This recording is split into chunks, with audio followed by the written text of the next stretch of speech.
Netflix ha cubierto algunos de los crímenes más oscuros de la historia moderna. Así que cuando un caso se siente demasiado extraño, demasiado retorcido o demasiado incómodo para encajar en ese marco, surge una pregunta obvia. ¿Qué pasó en estas historias que las hizo parecer imposibles de transmitir? Porque los casos en este video no solo son perturbadores. Involucran detalles tan extraños, tan inquietantes y tan difíciles de explicar que incluso una cadena sinónimo del true crime podría no saber cómo contarlos. Estos son 5 casos de true crime que Netflix no pudo transmitir.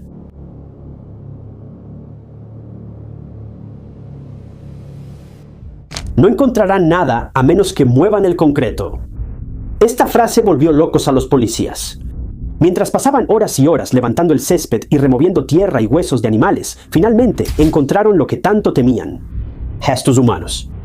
Los registros dentales confirmaron que estos restos pertenecían a Zoe Campos, pero reconstruir lo que le sucedió, esa era una tarea completamente diferente. ¿Cómo es posible que un día común con amigos haya terminado tan mal?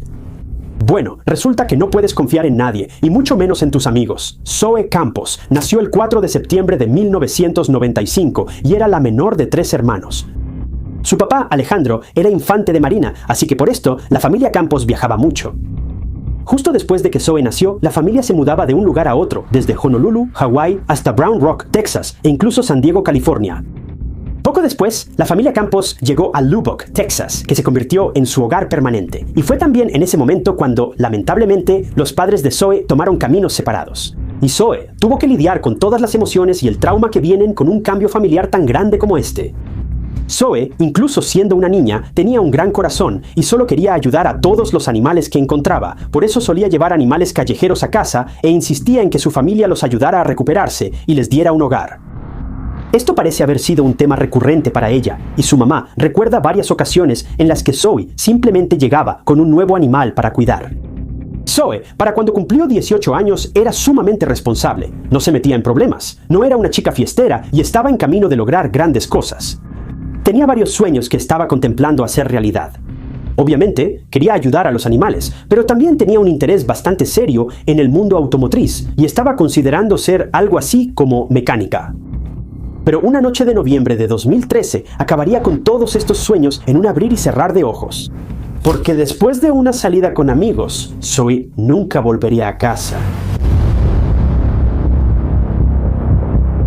El 17 de noviembre de 2013 fue un día ocupado para Zoe. Pasó el día en casa, pero cuando llegó la noche, en realidad tenía planes de visitar a su amiga April, quien acababa de dar a luz. Ahora, todos sabemos que Zoe amaba a los niños, los animales y los bebés, así que no iba a perderse esto. April también había invitado a algunas de sus otras amigas, y era más como una pequeña reunión en su casa para que todos conocieran al nuevo integrante de su familia. Así que Zoe salió de la casa de Abril a las 9 de la noche, pero todavía tenía otros planes después de eso. Se reunió con su hermana Savannah y los niños para cenar, y después de eso iban a rentar una película y pasar la noche en casa de Savannah. Esta era la definición de una noche perfecta para Zoe. Conocer a un bebé adorable, regresar a casa con su hermana y sus hijos, cenar con ellos, ver una película, tal vez comer algo tarde en la noche y luego irse a dormir. La vida no podía ser mejor para Zoe, pero terminaría en tragedia. Después de que terminó la película, todos se fueron a dormir y Zoe iba a dormir en el sofá. A la mañana siguiente, el 18 de noviembre, Savannah salió de su habitación lista para ir al trabajo cuando notó que Zoe no estaba por ningún lado. Esto fue un poco alarmante para Savannah, porque Zoe no era el tipo de persona que simplemente se iba sin avisar a nadie. Así que Savannah hizo lo primero que se le ocurrió y llamó a Zoe, pero no contestaba el teléfono. Cuando Savannah miró por la ventana, notó que el auto de Zoe no estaba, así que pensó que tal vez Zoe se había ido en medio de la noche por alguna razón. Lo siguiente que hizo Savannah fue llamar a su mamá, Melinda, quien había estado trabajando en un bar local la noche anterior. Fue entonces cuando Savannah se enteró de un hecho extraño que confirmó que Zoe efectivamente había salido de la casa la noche anterior. Mira, Melinda estaba trabajando su turno cuando, alrededor de las 2:30 a.m., recibió un mensaje de nada menos que Zoe. Fue un poco inusual, pero no era nada alarmante. Zoe solo le preguntó a su mamá si necesitaba que la llevara a casa. Ahora, para dar un poco de contexto, el auto de Melinda estaba en el taller, así que en realidad estaba agradecida de que Zoe fuera a recogerla. Pero el asunto es que Zoe nunca llegó. Melinda esperó a su hija afuera del bar durante casi 30 minutos y siguió llamándola, pero no obtuvo respuesta. Melinda no estaba demasiado preocupada porque pensó que tal vez Zoe simplemente se había quedado dormida, así que Melinda caminó un poco hasta la casa de su amiga y pasó la noche allí. Pero cuando recibió la llamada de Savannah y se dio cuenta de que nadie había sabido nada de Zoe, fue cuando ambas mujeres empezaron a angustiarse. Llamaron a todos lados. Los amigos de Zoe, hospitales locales, pero nadie había visto ni escuchado nada de Zoe. Fue entonces cuando Melinda y Savannah llamaron a la policía alrededor de las 5 de la tarde, pero los detectives no tenían prisa por hacer un reporte de persona desaparecida. Hicieron la típica maniobra policial y dijeron que Zoe podría haberse escapado y que solo estaba desahogándose en algún lugar. Los detectives querían esperar 24 horas antes de reportarla oficialmente como desaparecida, lo cual es inaceptable sin importar las circunstancias. Melinda y Savannah intentaron razonar con los investigadores y recalcaron que Zoe nunca se iría así nada más. No tenía ninguna razón para hacerlo, pero los detectives escucharon. Pues por supuesto que no. Hicieron exactamente lo que dijeron y se negaron a ponerla en la lista de personas desaparecidas hasta el día siguiente. Pero luego emitieron una alerta para el auto Lincoln Town Car de Zoe. Sin embargo, no tuvieron que esperar mucho porque la tía de Zoe, Mónica, vio su auto en la carretera al día siguiente. Ahora, como las ventanas estaban polarizadas, no pudo distinguir la cara del conductor, pero estaba segura de que no era Zoe. Según Mónica, parecía que un hombre de 20 y tantos años llevaba una sudadera con capucha y conducía su auto. Ella y su hijo siguieron el auto, pero terminaron perdiéndolo de vista cuando dio una vuelta y después ya no se veía por ningún lado. Finalmente, el auto fue encontrado abandonado en los apartamentos Driftwood, que casualmente eran los apartamentos donde vivía Zoe. Mónica llamó a la policía y les notificó sobre este descubrimiento, y cuando los detectives llegaron, revisaron el auto, pero no había señales de Zoe. Esto fue en partes iguales aterrador y un alivio para Mónica, porque ella había estado siguiendo este auto, temiendo que Zoe pudiera haber estado atrapada dentro del auto por el conductor. Pero la realidad seguía atormentando a todos. Zoe no estaba en ningún lado y simplemente desapareció sin dejar rastro. Pero lo que los investigadores sí encontraron en el auto fue cinta americana, la chaqueta negra de Zoe, una sudadera desconocida que probablemente pertenecía al hombre y un cargador de teléfono. Todo esto fue recogido y la ropa fue enviada para pruebas forenses. Mientras tanto, los detectives también revisaron los registros telefónicos de Zoe, y aunque no pudieron encontrar la ubicación exacta de su teléfono, sí pudieron identificar la última actividad conocida en su teléfono, y fue cerca de un lugar llamado Lowry Field. Ahora, lo que debes saber sobre Lowry Field es que no es un lugar seguro. En el mejor de los casos, es un lugar turbio. Hay muchas actividades criminales y trabajo sexual en la zona, así que imagina la sorpresa de la familia de Zoe cuando se enteraron de que su última ubicación conocida estaba cerca de esta área.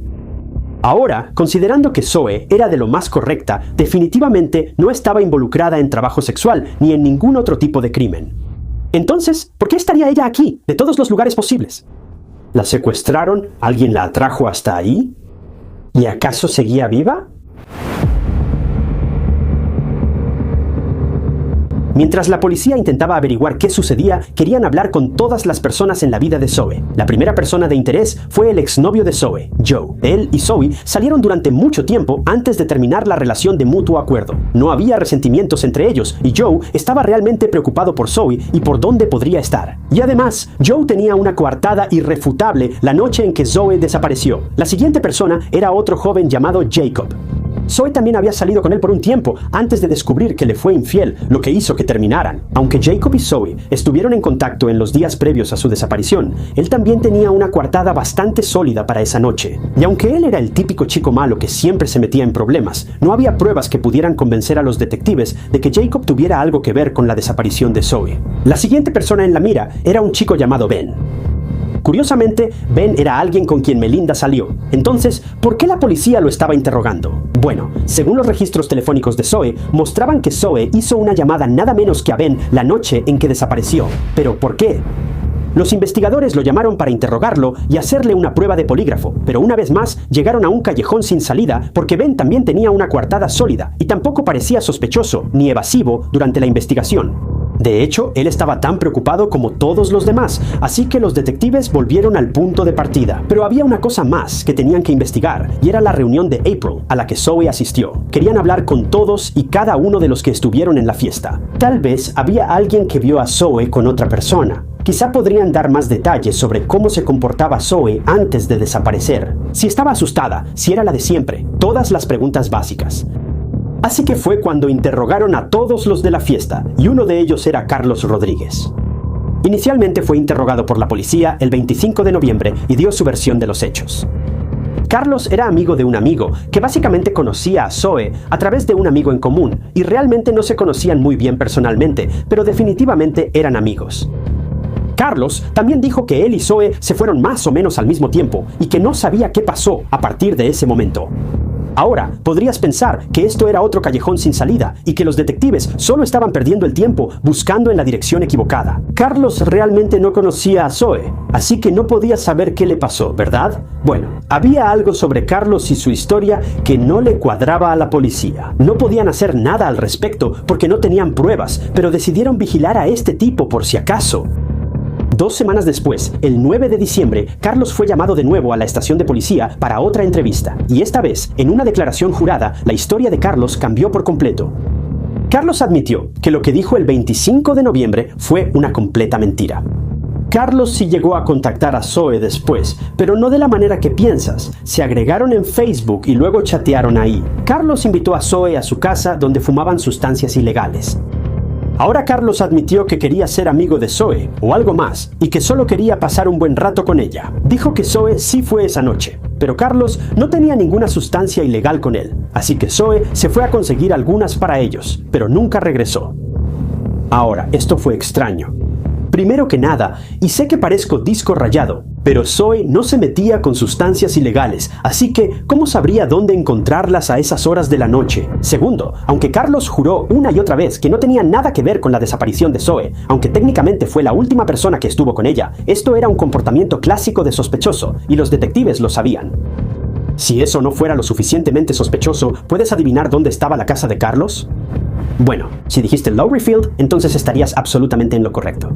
Si recuerdas, la última ubicación conocida de Zoe estaba a menos de 1 milla de Lowry Field, pero no iba a ser fácil para los investigadores condenar a Carlos por lo que le hizo a Zoe, porque no había pruebas físicas que lo vincularan con su desaparición. Así que los detectives tuvieron que interrogar a Carlos una y otra vez, con la esperanza de que tal vez cometiera un error y diera más detalles. Mientras tanto, la policía también registró la casa de Carlos, pero como Carlos se había mudado recientemente, muchas cosas habían cambiado y encontrar pruebas se estaba volviendo cada vez más difícil. ¿Pero recuerdas la sudadera de hombre que se encontró en el auto de Zoe? Bueno, resultó que le pertenecía a Carlos. Y escucha esto, las pruebas forenses confirmaron que el ADN encontrado en esa chaqueta pertenecía a Zoe, así que Carlos ya no podía negarlo más. Él estuvo con Zoe la noche que desapareció, pero por más que me duela decirlo, la investigación por la desaparición de Zoe continuó durante años después de esto. Zoe desapareció en noviembre de 2013 y ahora ya habían pasado un poco más de 4 años cuando Carlos fue interrogado por enésima vez. Pero esta vez, la entrevista se llevó a cabo en el Centro Correccional del Condado de Lubbock. Ahora, ¿por qué? Te preguntarás. Bueno, resulta que Carlos ahora estaba cumpliendo una condena ahí. Fue acusado de acosar a una exnovia suya, así que ya te puedes imaginar qué tipo de persona era Carlos a estas alturas. También resulta que durante 4 años, este tipo ocultó información sobre Zoe cuando la policía estaba segura de que él sabía más de lo que decía. No fue hasta julio de 2018 cuando un recluso del mismo centro correccional donde estaba Carlos se acercó a los detectives con información muy perturbadora. Dijo que durante una conversación con Carlos sobre el registro de su casa, Carlos le dijo directamente, y cito, "No encontrarían nada hasta que movieran el concreto". Esta fue la pista más importante en el caso de Zoe hasta ese momento, y los investigadores fueron de inmediato a la antigua casa de Carlos para hacer exactamente lo que tenían que hacer, mover el concreto. Con la ayuda de perros rastreadores de cadáveres, los detectives se enfocaron en una zona específica del patio trasero, presumiblemente un área que había sido cubierta con concreto. Pero curiosamente, la policía nunca mencionó haber encontrado concreto, pero pronto, cuando empezaron a excavar, encontraron algunos huesos. Quedaron horrorizados por este descubrimiento. Sin perder tiempo, la policía envió los restos para ser analizados, pero los resultados no fueron lo que esperaban. Los restos no eran humanos, eran restos de animales. Esto fue muy deprimente y anticlimático para la policía. Obtienen una pista de esta persona poco cooperativa y ni siquiera eso lleva a nada. Pero los detectives decidieron jugarle un jueguito a Carlos. Ahora, claro, los restos no eran de Zoe, pero los investigadores estaban seguros de que solo necesitaban encontrar el lugar correcto para buscarlos. Así que los investigadores volvieron a hablar con Carlos y empezaron de nuevo a hacerle algunas preguntas. Durante el interrogatorio, los detectives mencionaron casualmente los huesos encontrados en su patio trasero, esperando obtener una reacción de él. Por suerte, la obtuvieron. Era como si la policía pudiera ver a Carlos cerrándose justo frente a ellos. Estaba entrando en pánico, pero con calma pidió un abogado y dijo que ya no cooperaría más con los detectives, como si alguna vez hubiera cooperado desde el principio. Pero esta reacción era todo lo que los investigadores necesitaban. Lo interesante es que ni siquiera los detectives sabían que los huesos eran restos de animales en ese momento, porque los resultados de las pruebas aún no habían llegado para entonces. Aún así, siguieron presionando a Carlos para obtener más información con esta táctica. Fue una jugada bastante inteligente. Sabían con certeza que Carlos le había hecho algo terrible a Zoe, y por mucho que les horrorizara pensarlo, ahora sabían que el patio trasero de Carlos escondía más que solo huesos de animales. 5 años después de la desaparición de Zoe, Carlos finalmente estaba listo para confesar. En su mente, la policía ya había encontrado los restos de Zoe, y los detectives lo dejaron creer eso. Así que esto es lo que le pasó a Zoe la noche antes de que trágicamente perdiera la vida. Ya sabemos que Zoe y Carlos acordaron verse en la casa de Carlos. Algunas fuentes también dijeron que una vez que llegaron a la casa de Carlos, las cosas se pusieron íntimas entre los dos. Pero lo que realmente sucedió después fue que fumaron cigarrillos que habían sido mezclados con una sustancia altamente ilegal. Ahora, no estoy seguro de si Zoe sabía que estos cigarrillos contenían la sustancia, si la obligaron a hacerlo o si lo hizo por su propia voluntad, simplemente no lo sabemos. Pero déjame decirte, la sustancia con la que habían adulterado estos cigarrillos era increíblemente psicoactiva. Esto no era lo típico que puedes comprar en diferentes versiones en una gasolinera local. Este era el tipo de cosas que te mandan directo a otro planeta, causando alucinaciones intensas y una pérdida total de tu conexión con la realidad. Carlos confesó que después de fumar, volteó a ver a Zoe, pero no la vio sentada frente a él. Más bien, vio a un demonio, y esto lo aterrorizó. Como resultado, golpeó a Zoe con todas sus fuerzas antes de quitarle la vida con sus propias manos. Una vez que supo que Zoe ya no estaba viva, Carlos cavó una tumba poco profunda en su patio trasero y enterró el cuerpo de Zoe. Supongo que después de que se le pasó el efecto, se dio cuenta de lo que había hecho, porque lo interesante fue que un par de meses después, Carlos en realidad desenterró a Zoe y la volvió a enterrar más profundo en el patio trasero para que nadie la encontrara. Así que Carlos alucinó y vio a Zoe transformarse en un demonio, o al menos eso es lo que él dice. ¿Pero estaba lo suficientemente coherente como para enterrarla en su patio trasero justo después? Esa es la parte que no cuadra. Si estaba tan mal como dice, este hombre ni siquiera habría podido levantar una pala, mucho menos cavar una tumba. Ahora, no me malinterpretes, algunas sustancias fuertes pueden causar alucinaciones intensas, pero es tan frustrante pensar eso. Carlos, en vez de salir de su confusión o pedir ayuda, pensó que la opción más razonable sería acabar con la vida de Zoe y simplemente encubrirlo todo. Es simplemente increíble, pero supongo que en su mente todo iba a estar bien porque nunca lo iban a atrapar, pero nunca se habría imaginado lo equivocado que estaba en realidad. Carlos fue llevado al patio trasero de su antigua casa, y después de señalar el lugar exacto y excavar, el 16 de noviembre de 2018, los detectives encontraron otro conjunto de restos. Y desafortunadamente, esta vez no eran restos de animales. Los registros dentales confirmaron que los restos sí pertenecían a Zoe Campos, de 18 años. Carlos fue arrestado de inmediato y acusado del asesinato de Zoe. Carlos, todo un maestro para alargar las cosas durante periodos absurdamente largos, se declaró inocente, así que ahora estaba esperando el juicio tras las rejas. Mientras tanto, escribió una carta a los medios, básicamente confirmando el hecho de que le quitó la vida a Zoe, y su carta estaba llena de detalles sobre lo que le hizo a Zoe y lo arrepentido que estaba por lo que hizo. De manera exasperante, Carlos encima dijo que la culpa de guardar este secreto le pesaba. Aún así, siguió guardando su pequeño secreto, y para colmo, todavía se declaró inocente. Esa es la parte que realmente me sorprende. Prácticamente confesó el crimen ante los medios, pero en la corte, aún así, afirmó que era inocente. Ni siquiera tiene sentido. Pero espera, porque lo que viene a continuación te va a enfurecer aún más. Carlos se dirigió a la familia Campos y les pidió disculpas por su pérdida. Pero aún así, Carlos recalcó que él no es un asesino y que fueron las alucinaciones las que lo llevaron a hacer esto en primer lugar. Pero Carlos, corrígeme si me equivoco, pero tú tomaste la decisión de fumar la sustancia, sabiendo perfectamente de lo que era capaz. En mi opinión, eso te hace completamente responsable de todo lo que suceda después. Pero dejando todo esto de lado, él le suplicó a la familia Campos que lo perdonara y que no buscaran venganza. Sus palabras exactas fueron, cito, «Solo recuerden, no busquen venganza, busquen justicia, no odien a sus enemigos, ámenlos y perdónenlos». De verdad, honestamente, estoy completamente sin palabras. Pero volvamos al juicio, porque este desgraciado merece sufrir tras las rejas por lo que le hizo a Zoe. El juicio se llevó a cabo en 2022 y el jurado no perdió tiempo en llegar a una decisión. Carlos Rodríguez, de 29 años, fue declarado culpable de asesinar a Zoe Campos y fue sentenciado a cadena perpetua. Al jurado solo le tomó 14 minutos determinar la sentencia. 14 minutos. Así de culpable era este hombre. La familia de Zoe sintió como si los hubiera golpeado una ola gigante cuando se enteraron de que los investigadores habían recuperado sus restos. Su mamá y su hermana estaban tan devastadas por lo que le pasó a Zoe. No ver ni saber nada de tu hija por más de 5 años, viviendo en este pozo de incertidumbre y lidiando con pistas que eran cada vez más horribles. Estos 5 años han sido brutales para la familia de Zoe. La única pequeña luz en todo esto es que pudieron traer a Zoe a casa y darle sepultura en paz. El funeral de Zoe se llevó a cabo el 4 de diciembre de 2018 y todos se despidieron por última vez de una joven que habría sido amante de los animales, una excelente mecánica y una fuente de alegría para todos. La mamá de Zoe, Melinda, extraña terriblemente la cálida sonrisa y la voz de su hija. Melinda dijo que planear el funeral de su hija fue lo más difícil y desgarrador de su vida y reza para que ningún padre tenga que pasar por esto. Solo podemos esperar que la familia Campos encuentre paz después de esta tremenda pérdida, porque literalmente no hay palabras para describir lo terrible que fue este caso. Las sustancias ilegales ya son bastante malas y pueden arruinar vidas en todos los sentidos de la palabra.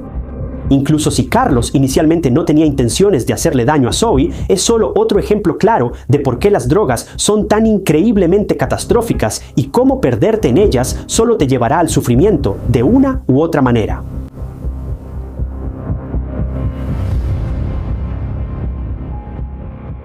La mayoría de las personas pueden sentir cuando alguien las está observando, ese momento silencioso e incómodo cuando levantas la vista y alguien simplemente te está mirando. Usualmente no es nada, pero a veces esa sensación es la única advertencia que vas a recibir. En enero de 2007, 2 amigos adolescentes llegaron a un estacionamiento para un ensayo de baile en Cali County Community College, y casi de inmediato uno de ellos notó a un hombre sentado en un auto cercano. No estaba enviando mensajes, no estaba hablando, solo las observaba intensamente. Las chicas se apresuraron a entrar y trataron de ignorarlo, pero lo que no sabían era que este hombre ya las había estado siguiendo. Y en cuestión de días, una de esas chicas desaparecería sin dejar rastro.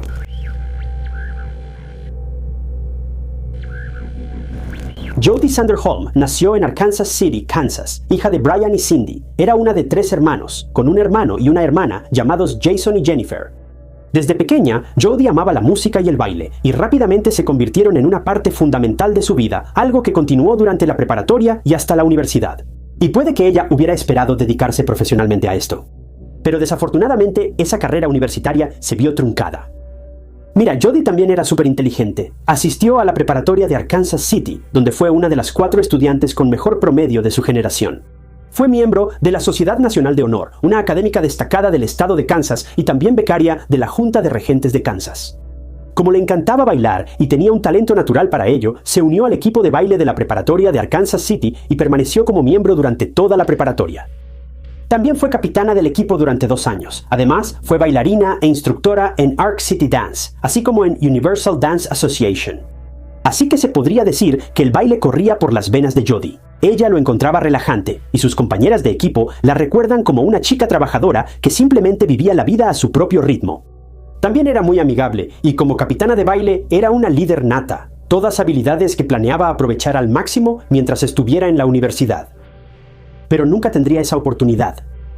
Después de la preparatoria, podrías esperar que Jody siguiera una carrera profesional en el baile, pero ella tenía otros planes. No iba a dejar el baile, eso seguro, pero quería estudiar algo relacionado con el área médica. Así que Jody eligió farmacia como su carrera y se inscribió en el Colegio Comunitario del Condado de Cali. Allí continuó sus estudios y también se unió al equipo de baile, el equipo de baile Cali Tigrete.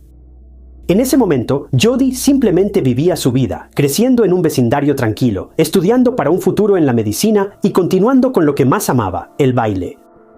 Pero mientras Jody estaba enfocada en su futuro, alguien más ya había empezado a observarla. Y en cuestión de días, Jody Sanderholm desaparecería, faltando a una cita importante y dejando a su familia y amigos buscando desesperadamente respuestas.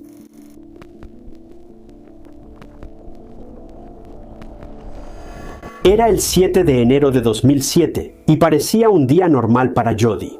Pero normal sería la última palabra para definir cómo terminó ese día. La mañana de ese fatídico día, Jody tenía que llegar a la universidad para un ensayo de baile que terminaría alrededor de las 10:45 am. Así que Jody se despertó y se puso su ropa de baile, que era un leotardo Cali Tigret y una chaqueta Tigret negra a juego con su nombre. Tomó su bolsa y salió por la puerta. Ella condujo su Dodge Stratus a la universidad y asistió al ensayo. Después del ensayo, Jody se suponía que debía ir a casa. Tenía una cita importante al mediodía y más tarde esa noche también tenía programada una presentación con todo su equipo para un partido de baloncesto. Jody era la coreógrafa de todo el equipo, así que todos estos eran compromisos importantes que Jody había asumido y tenía que presentarse a ellos. Pero nunca lo haría. Después de que terminó el ensayo, Jody salió de su universidad y no se volvió a saber de ella. Su mamá, Cindy, decidió comunicarse con su hija después de que terminó el ensayo porque ella siempre mandaba mensajes o llamaba después de hacer sus mandados para mantenerlos informados. Pero Cindy nunca recibió esa llamada de Jody y esto la preocupó un poco. Intentó llamar a Jody varias veces, pero ella no contestaba su teléfono. Esto no era nada típico de Jody. Ella siempre contestaba su teléfono, tal vez no en ese mismo instante, pero se aseguraba de devolver la llamada a sus padres o incluso a sus hermanos. Si no podía llamar, al menos les mandaba un mensaje de texto para avisarles si estaba ocupada. Pero Jody estaba completamente en silencio. No contestaba las llamadas. Sus mensajes quedaban sin respuesta. Y eso hizo que sus padres se sintieran muy mal, y eso no era nada bueno. Cindy entonces se puso en contacto con el papá de Jody, Brian, y él tampoco había sabido nada de ella. Brian también le estuvo llamando mucho al celular, pero ella no contestaba. Ya era la segunda vez seguida que pasaba esto. ¿Había perdido su celular? ¿Lo dejó accidentalmente en el ensayo y simplemente se fue a algún lugar a último minuto? Sus padres estaban tratando de pensar en todas las teorías posibles para no desmoronarse de preocupación. Bueno, Cindy estaba en el trabajo en ese momento, pero estaba tan ansiosa que decidió salir temprano y regresar a casa. Jody debía irse a casa justo después del ensayo, así que tal vez estaba ahí. Cindy iba rezando para que ella estuviera ahí mientras manejaba de regreso a casa, pero cuando llegó frente a la casa, el auto de Jody no estaba por ningún lado. La casa estaba vacía, el cuarto de Jody estaba tal como lo dejó esa mañana. El cesto de la ropa estaba vacío, el baño parecía no haber sido usado. Jody tampoco estaba en casa y Cindy ya no podía controlar su ansiedad. Llamó a muchos de los amigos y compañeros de baile de Jody para ver si alguien la había visto. El equipo de baile le dijo a Cindy que Jody había asistido al ensayo y que después de eso se fue de la universidad. Y aparte de eso, no sabían si tenía algún otro compromiso o pendiente después de eso. Cindy y Brian luego descubrieron que tampoco llegó a su cita al mediodía. Y al caer la noche, tampoco se presentó en la función de baile. Ahora fue cuando todos empezaron a tomar su desaparición muy en serio. Ella no era alguien que faltara a tantas cosas importantes. Ella no dejaría todo y se iría a algún lugar sin decirle a nadie. Literalmente no tenía planes de hacer nada, así que a las 6 p.m. ese mismo día, preocupados por intentar contactar a Jody y fallar cada vez, Cindy y Brian llamaron a la policía y reportaron a Jody como desaparecida.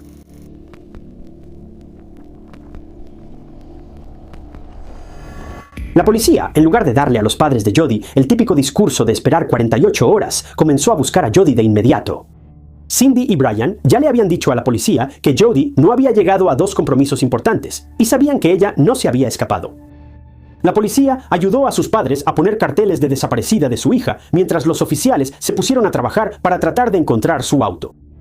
Esto fue lo primero que podía dar alguna pista en esta confusa desaparición. Mientras la policía emitía una alerta por el auto, decidieron investigar a las personas más cercanas a Jody. Sus amigos, conocidos y cualquier interés amoroso. Necesitaban todos los detalles. Los padres de Jody le dijeron a la policía sobre su novio, un joven llamado Cody. Así que la policía investigó. Lo contactaron y descubrieron que, él estaba en Texas para ver a su familia. Tenía una coartada sólida y ni siquiera estaba en Kansas cuando Jody desapareció. Además, él sonaba realmente sorprendido cuando se enteró de que Jody estaba desaparecida. Tampoco tenía ninguna razón para querer hacerle daño o amenazarla. Entonces, la policía decidió hablar con las personas que probablemente vieron a Jodi por última vez, sus compañeras del equipo de baile. Todas le dijeron a los oficiales lo mismo que le dijeron a Cindy. Ella llegó a la universidad como siempre. Ella practicó y luego se fue. Cuando la policía pidió detalles, nada realmente llamó la atención. Según sus compañeras del equipo de baile y amigos que la vieron ese día, no parecía nerviosa, asustada ni nada por el estilo. Simplemente era ella misma, como siempre. No estaba deprimida y no mencionó nada extraño. Todo era normal. La policía también llegó a un callejón sin salida después de esto. Sabían que algo debió haberle pasado a Jodi después de que salió de la universidad tras el ensayo. ¿Pero qué? Bueno, eso era lo que tenían que averiguar. Lo siguiente fueron los amigos cercanos de Jodi. La policía decidió hablar también con ellos para ver si tenían alguna información útil que pudiera ayudarles a reconstruir la desaparición de Jodi. Y una amiga sí tenía algo que decir, pero era lo último que la policía esperaba escuchar.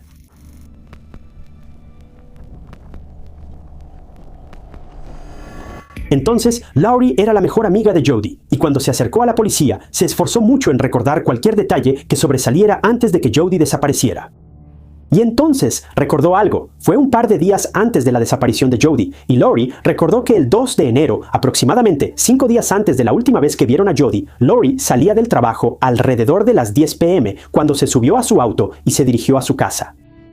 Pero en el camino vio algo extraño en su espejo retrovisor. Un auto azul claro que aparentemente la estaba siguiendo. Al principio no le dio importancia, pero luego las cosas se pusieron raras.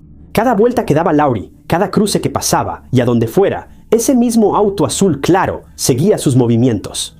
Esto realmente la dejó atónita, así que fue directo a la estación de policía más cercana y estacionó su auto afuera, esperando que ese conductor espeluznante, quien quiera que fuera, la dejara en paz. Ahora, ella no entró a la estación para denunciar al conductor del auto porque, bueno, pensó que alguien solo le estaba jugando una broma, tal vez solo quería molestarla.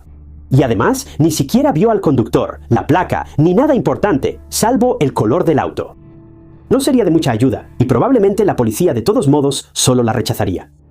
Pero de todos modos, Laurie se sentó en el auto, y el conductor la dejó sola, al menos al principio.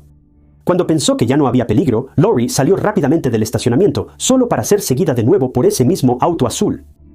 Estaba más que asustada. Luego regresó al estacionamiento de la estación de policía y esperó de nuevo durante mucho tiempo.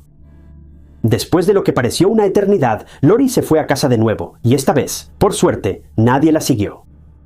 Bueno, el 5 de enero, 3 días después del incidente, Laurie y Jodi llegaron al colegio comunitario Cali y estacionaron sus autos en el estacionamiento para ese ensayo mencionado anteriormente. Cuando Laurie miró alrededor de ese estacionamiento, vio algo familiar. Era ese mismo auto azul que la había seguido no hace mucho, y esta vez pudo ver claramente el rostro de la persona. Era Justin Eugene Thurber, de 23 años. Laurie, o Jodi en todo caso, no conocían personalmente a Justin, pero Arkansas City era un pueblo pequeño donde todos se conocían. Si veías a alguien en la calle, definitivamente lo recordarías, y posiblemente lo volverías a ver también. Laurie también había visto a Justin por el pueblo con sus amigos y hermanos, y por eso recordaba su cara. Así que ahora la policía estaba en máxima alerta cuando escucharon que Justin estaba involucrado.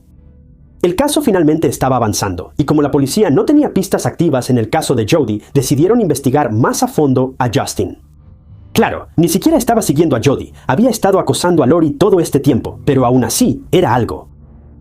Cuando les preguntaron sobre Justin, muchas chicas del equipo de baile, así como las amigas de Jodi, le dijeron a los oficiales que habían visto a Justin numerosas veces en el colegio comunitario. Pero él no era estudiante de ese colegio comunitario, ni estaba ahí para recoger a alguien. Él estacionaba su auto justo frente al colegio comunitario y simplemente se quedaba ahí sentado, mirando a las chicas que salían o iban a clases. Eso hacía que todos se sintieran muy incómodos, pero no solo eso, sino que Justin era bien conocido por la policía. Había sido acusado y condenado por posesión de sustancias ilegales en 2004 y luego, cuando fue liberado bajo libertad condicional, fue arrestado de nuevo 3 meses después por un robo. Se la pasaba entre la calle y la comisaría por delitos similares hasta solo unos días antes de la desaparición de Jodi el 1 de enero. Justin tuvo problemas con la policía por hacerse pasar por un oficial de policía, pero de alguna manera se salió con la suya. Todavía no está claro por qué no fue arrestado ni cómo permitieron que anduviera por las calles, pero cuando la policía fue por él, fingió problemas médicos y lo llevaron al hospital. Y después de eso, por alguna razón extraña, pudo irse libremente sin recibir ningún castigo. Solo puedo imaginar cuánto le habrá subido el ego este incidente a Justin. Hizo algo mal, y por primera vez ni siquiera recibió un castigo leve por eso, lo cual es increíble. Así que con toda esta información, la policía fue a la casa de Justin para averiguar dónde estaba el día que Jody desapareció. Pero imagina la sorpresa de la policía cuando entraron al camino de entrada y vieron un conocido auto azul claro estacionado justo afuera de la casa de la familia Turber. Este era el mismo auto que siguió a Lori antes de la desaparición de Jody. La policía tomó nota de esto y por suerte encontraron a Justin, así que eso facilitó las cosas. Cuando le preguntaron a Justin dónde estuvo el 7 de enero, le dijo a la policía que se estaba reuniendo con algunos de sus amigos en Winfield. El grupo iba en un auto que pertenecía a un amigo de Justin, pero el auto se atascó en un camino de tierra cerca de Cedar Vale. Y desde ahí, Justin hizo el viaje de regreso a Arkansas City a pie. Para que tengas contexto, Cedar Valley está a 30 millas de Arkansas City. No es una caminata ligera. Esto es toda una excursión. Bueno, pasaron unas horas y Justin finalmente abandonó la caminata y llamó a su papá para que fuera por él, lo cual su papá hizo. Cuando llegó al lugar donde estaba Justin, notó que Justin estaba cubierto de tierra y parecía que había estado sudando mucho o tal vez se había metido a un lago. Estaba empapado. Luego, la policía preguntó por el auto de Justin y qué le había pasado. Bueno, Justin dijo que dejó su auto en Winfield y que sus amigos lo devolvieron al día siguiente. Pero la policía no se creyó esa historia. Sin embargo, todavía no tenían nada concreto para implicarlo. Necesitaban más pruebas que solo el hecho de que él estuviera mojado y sucio después de un viaje con sus amigos. Así que, por muy sospechoso que pareciera, simplemente no había mucho que pudieran hacer todavía. Así que la policía regresó y al día siguiente visitaron la casa de Justin una vez más. Y esta vez pudieron entrar a la casa y mirar alrededor. Y vieron algo extraño. Un par de zapatos blancos estaba colocado sobre una toalla. Estaban mojados y el papá de Justin le explicó a la policía que él había ayudado a Justin a limpiar esos zapatos porque también estaban llenos de tierra. Su papá también confirmó que esos eran los mismos zapatos que él llevaba puestos cuando salió de viaje con sus amigos y la policía ahora sabía lo que tenía que hacer. Necesitaban ir al área donde Justin estuvo con sus amigos, al menos según él, porque ahí sabían que probablemente encontrarían algún tipo de evidencia. ¿Y qué razón tenían?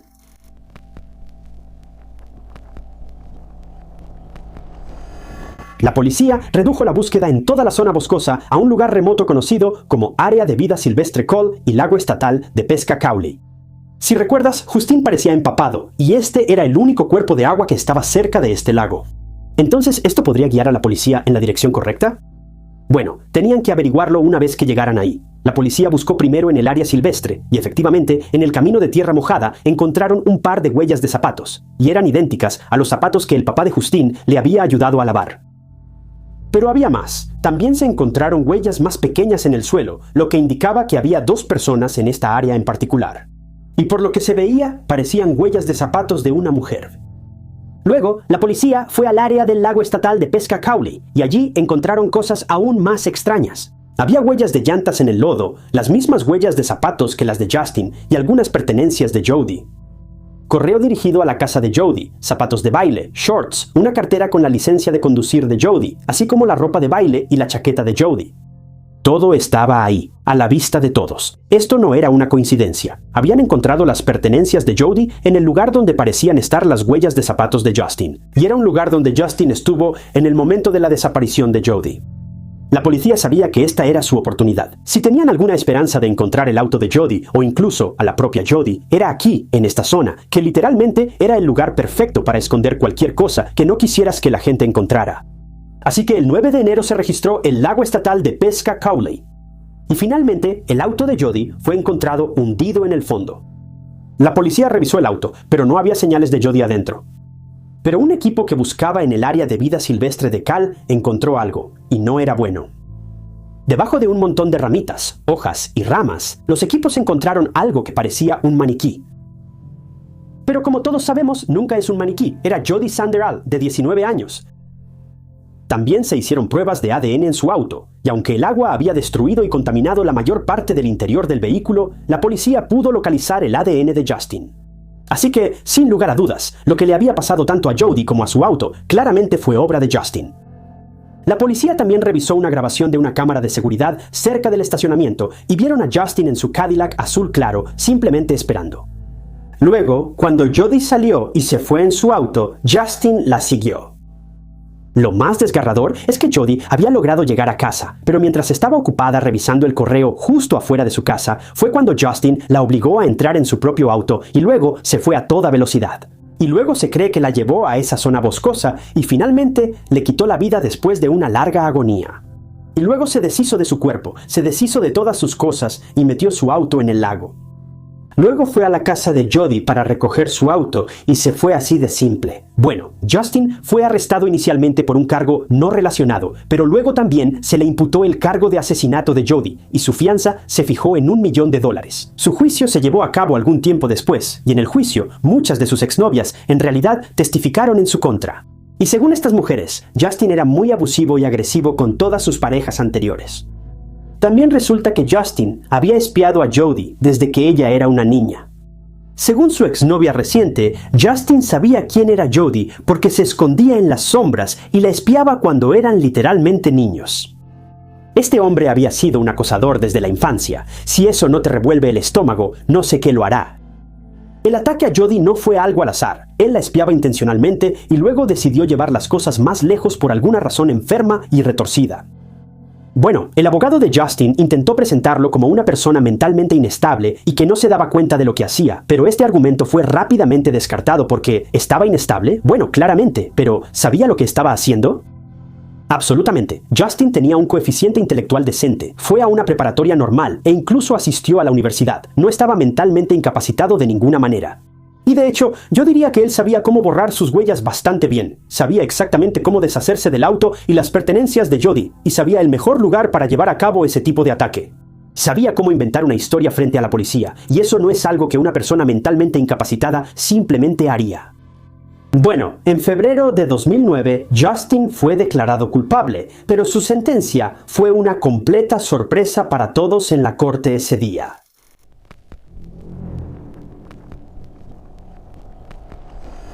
Después de ser declarado culpable por el asesinato de Jodi Sanderholm, Justin Turber fue sentenciado a muerte. Sin embargo, él sigue encarcelado en la instalación correccional de El Eldorado en el condado de Butler y apeló su condena varias veces alegando discapacidad intelectual, una discapacidad que, de hecho, no tiene. Pero de todos modos, en 2018, la Corte Suprema de Kansas pospuso la sentencia de muerte de Justin y actualmente está en el corredor de la muerte, incluso después de que han pasado 17 años desde que fue sentenciado. Esto no es bien visto por la familia de Jodi, así como por otras familias de víctimas a las que él abusó, agredió o ambas cosas. Para que tengas contexto, Kansas restableció la pena de muerte en abril de 1994 y desde entonces, incluyendo a Justin Turber, 9 personas están en el corredor de la muerte en Kansas, pero ninguna de ellas ha sido ejecutada. Ahora, las ejecuciones no se hacen siguiendo un calendario o un horario específico, son algo aleatorias, si somos honestos. Pero el hecho de que miles de dólares pagados por ciudadanos estadounidenses, incluyendo el dinero de las familias de las víctimas, se utilicen para mantener vivos a estos criminales en prisión mientras esperan el día de su ejecución, es un tema de extrema controversia y frustración. Han cometido crímenes horribles, destruido familias y su paz, pero sus castigos simplemente no se están llevando a cabo por una u otra razón. Ahora, no estoy aquí para abogar ni a favor ni en contra de la pena de muerte, pero la verdad es que la pena se estableció por ley. Estas personas fueron condenadas. Estas personas fueron sentenciadas. Entonces, ¿por qué se está desperdiciando todo este dinero mientras los fiscales solo se quedan de brazos cruzados y no hacen nada? De cualquier manera, Justin fue responsable de la muerte de Jodi. Pero ¿cuál fue su motivo para llevar las cosas tan lejos? Bueno, todavía no lo sabemos porque él sigue aquí y Jodi no. Y Justin no está hablando, pero considerando que se confirmó que se aprovechó de ella, creo que todos sabemos por qué probablemente le quitó la vida. Esto fue algo que afectó más a los padres de Jodi. Jodi soñaba con graduarse de la universidad, casarse, formar una familia y mucho más. Pero todo se arruinó por culpa de esta persona, si es que siquiera se le puede llamar así. Este hombre fue un insecto desde el primer día, como lo demuestran sus hábitos de la infancia, que llevó hasta la adultez. Por culpa de este hombre, Jodi nunca podrá cumplir sus sueños ni hacer reír o sonreír a nadie otra vez. Y ahora su familia no tiene más que ver pasar el tiempo sin ella. Casos como este nunca terminan realmente. Incluso cuando llegue el momento de Justin y se cumpla su castigo, no habrá paz. Las consecuencias de sus acciones ya no las llevará él. Simplemente recaerán en la familia de Jody, quienes se ven obligados a vivir el resto de sus vidas sin una de las personas que más amaban. La única paz que se puede encontrar en momentos como este, si es que se le puede llamar así, es simplemente la misericordia de la vida misma. Y a veces, la misericordia de la vida es que simplemente sigue adelante. Aunque Jody ya no esté, todos vivimos un día más para experimentar alegría, para experimentar felicidad y para compartir ese amor, esa alegría y esa conexión con los demás. Para Jody ya es demasiado tarde. Pero por favor, que su caso sea un recordatorio de no desperdiciar el tiempo que tienes llenándolo de arrepentimiento, de negatividad, de odio. Estoy seguro de que la familia de Jody haría cualquier cosa por tener ese último momento de paz y felicidad con su hija, con su hermana. Tú puedes ser esa paz y felicidad para alguien más. Creo que Pablo lo dijo mejor en Romanos 12 cuando dijo: «Alégrense con los que se alegran, lloren con los que lloran, pero no paguen mal por mal». Nunca se venguen, porque está escrito: «La venganza es mía. Yo pagaré». En momentos como este, creo que todos tenemos que hacer nuestro mejor esfuerzo para vivir en la luz y no en la sombra.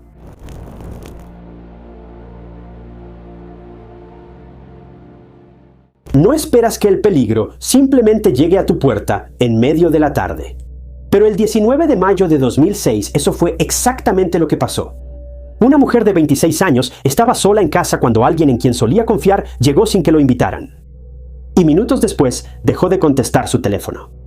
Horas después, su madre entró y encontró algo que ningún padre debería ver jamás. No hubo entrada forzada ni robo, solo un ataque brutal y dirigido.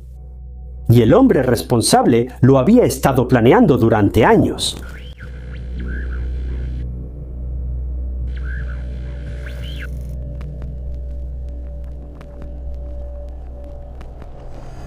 Alexandra Marie Duxey, conocida por la mayoría como Sandra o San, nació en Milford, Connecticut. Era la menor de 3 y definitivamente la bebé de la familia. Sus 2 hermanos mayores eran sumamente protectores con ella y a pesar de la diferencia de edad eran increíblemente unidos. Sandra tenía una calidez natural, era brillante, extrovertida y el tipo de persona que hacía que los demás se sintieran cómodos casi al instante, y desde muy joven le encantaba actuar. Ella cantaba, bailaba, hacía pequeños espectáculos para la familia y los amigos, cualquier cosa para hacer sonreír a la gente. Pero esto no era solo algo que hacía por diversión, era algo a lo que quería dedicarse. Sandra competía en concursos de baile y destacaba no solo porque era talentosa, sino porque lo daba todo. A medida que crecía, esa determinación solo se intensificaba. Ella equilibraba trabajos de medio tiempo con su pasión, siempre esforzándose por avanzar. Después de la preparatoria, se inscribió en Albertus Magnus College, donde se graduó con buenas calificaciones antes de comenzar una carrera más tradicional como analista de sistemas en People's Bank, siguiendo los pasos de su padre. Pero Alejandra nunca fue alguien que se quedara con una sola cosa. Era ambiciosa y siempre estaba avanzando hacia algo más grande. Además de su carrera, obtuvo su licencia de bienes raíces, sumando otra opción para su futuro. Y aún así, nunca dejó de actuar. De hecho, se enfocó aún más en eso. Se convirtió en bailarina profesional y en el camino descubrió que también tenía un verdadero talento para la actuación y el canto. Una vez que se comprometía con algo, no se contenía, y para este momento de su vida estaba llena. Trabajaba en un banco, enseñaba en una academia de baile, viajaba a Nueva York para trabajos de actuación, canto y baile, y trabajaba activamente con un agente para abrirse camino aún más en la industria del entretenimiento. Estaba construyendo algo, un futuro que apenas empezaba a tomar forma.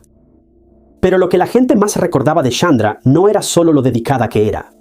Era lo mucho que le importaban los demás. Era increíblemente generosa, alguien que siempre encontraba tiempo para los demás sin importar lo ocupada que estuviera. Ayudaba a organizar eventos benéficos, se ofrecía como voluntaria junto a sus amigos y trabajaba para proporcionar comidas a quienes las necesitaban. No era algo de lo que solo hablara. Era simplemente quien era. Y en medio de todo esto, conoció a alguien. Mientras trabajaba en el People's Bank, Alexandra conoció a Matthew Puck, y casi de inmediato los dos se enamoraron profundamente. Matthew era atento, generoso, y la colmaba de regalos. Incluso le regaló un auto en algún momento. Por un tiempo, todo parecía ir bien, pero con el tiempo, las cosas empezaron a cambiar, y la vida de Sandra se aceleraba. Viajaba, trabajaba, buscaba oportunidades y trataba de construir algo significativo para sí misma. Y poco a poco, simplemente ya no quedaba espacio. Su relación comenzó a tensarse y eventualmente ambos tomaron caminos separados en enero de 2004. Por esa misma época, los padres de Chandra también estaban pasando por un divorcio. Así que, en un corto periodo de tiempo, muchas cosas en su vida estaban cambiando, pero lo manejó de la misma manera en que manejaba todo lo demás. Simplemente siguió adelante, se mantuvo enfocada, siguió trabajando y siguió construyendo, creyendo que todo lo que tenía por delante seguía estando a su alcance. No tenía ninguna razón para pensar lo contrario, y tampoco tenía ninguna razón para creer que alguien de su pasado aún no había terminado con ella.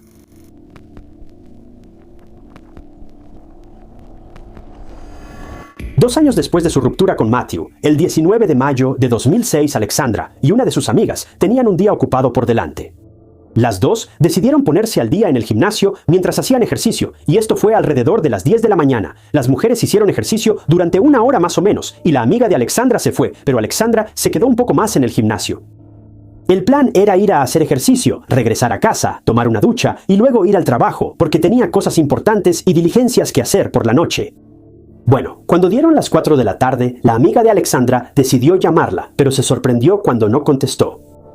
Esto era muy extraño. Chandra siempre estaba pegada a su teléfono, y no en un mal sentido. Tenía que estarlo por su trabajo como cantante y aspirante a actriz. Su agente podía llamarla en cualquier momento, así que era muy común que Alexandra siempre tuviera su teléfono con ella.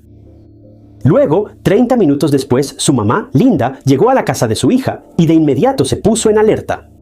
En el porche delantero estaba el perro de Chandra. Ahora, no es que nunca dejara salir a su perro, pero Chandra no estaba por ningún lado. Su auto también estaba estacionado y las puertas estaban sin seguro, lo cual era bastante extraño. Si alguien conocía a Chandra, sabía que ella no dejaría sus puertas abiertas ni a su perro sin supervisión así. Así que algo le dijo a Linda que entrara a la casa e investigara. Lo que encontraría sería sumamente trágico. Cuando Linda entró a la casa y llamó a su hija, no obtuvo respuesta. Ya estaba nerviosa, pero algo en el suelo la hizo literalmente saltar del susto. Había manchas alarmantes en los pisos de la casa. Linda no podía comprender lo que estaba viendo. Sin embargo, de alguna manera seguía con su búsqueda, y en su mente la única explicación lógica era que quizá Chandra se había caído y lastimado y podría necesitar ayuda. Así que Linda se dirigió al dormitorio de Sandra, que estaba en el sótano. Y en cuanto la habitación entró en su campo de visión, Linda supo que sus ojos no le estaban jugando una mala pasada. Vio a su hija inmóvil en el suelo. Alexandra Duxey, de 26 años, no pudieron salvarla. Perdió la vida en su propia casa, y la persona que la encontró fue su propia madre. Este es el tipo de pesadilla que uno nunca puede borrar de su memoria. Bueno, la policía fue llamada de inmediato, porque esto no fue un simple accidente o caída. Alguien había atacado fatalmente a Alexandra, y ahora ella se había ido para siempre. Todos sus sueños, sus ambiciones, su vida, todo se detuvo de golpe y para siempre.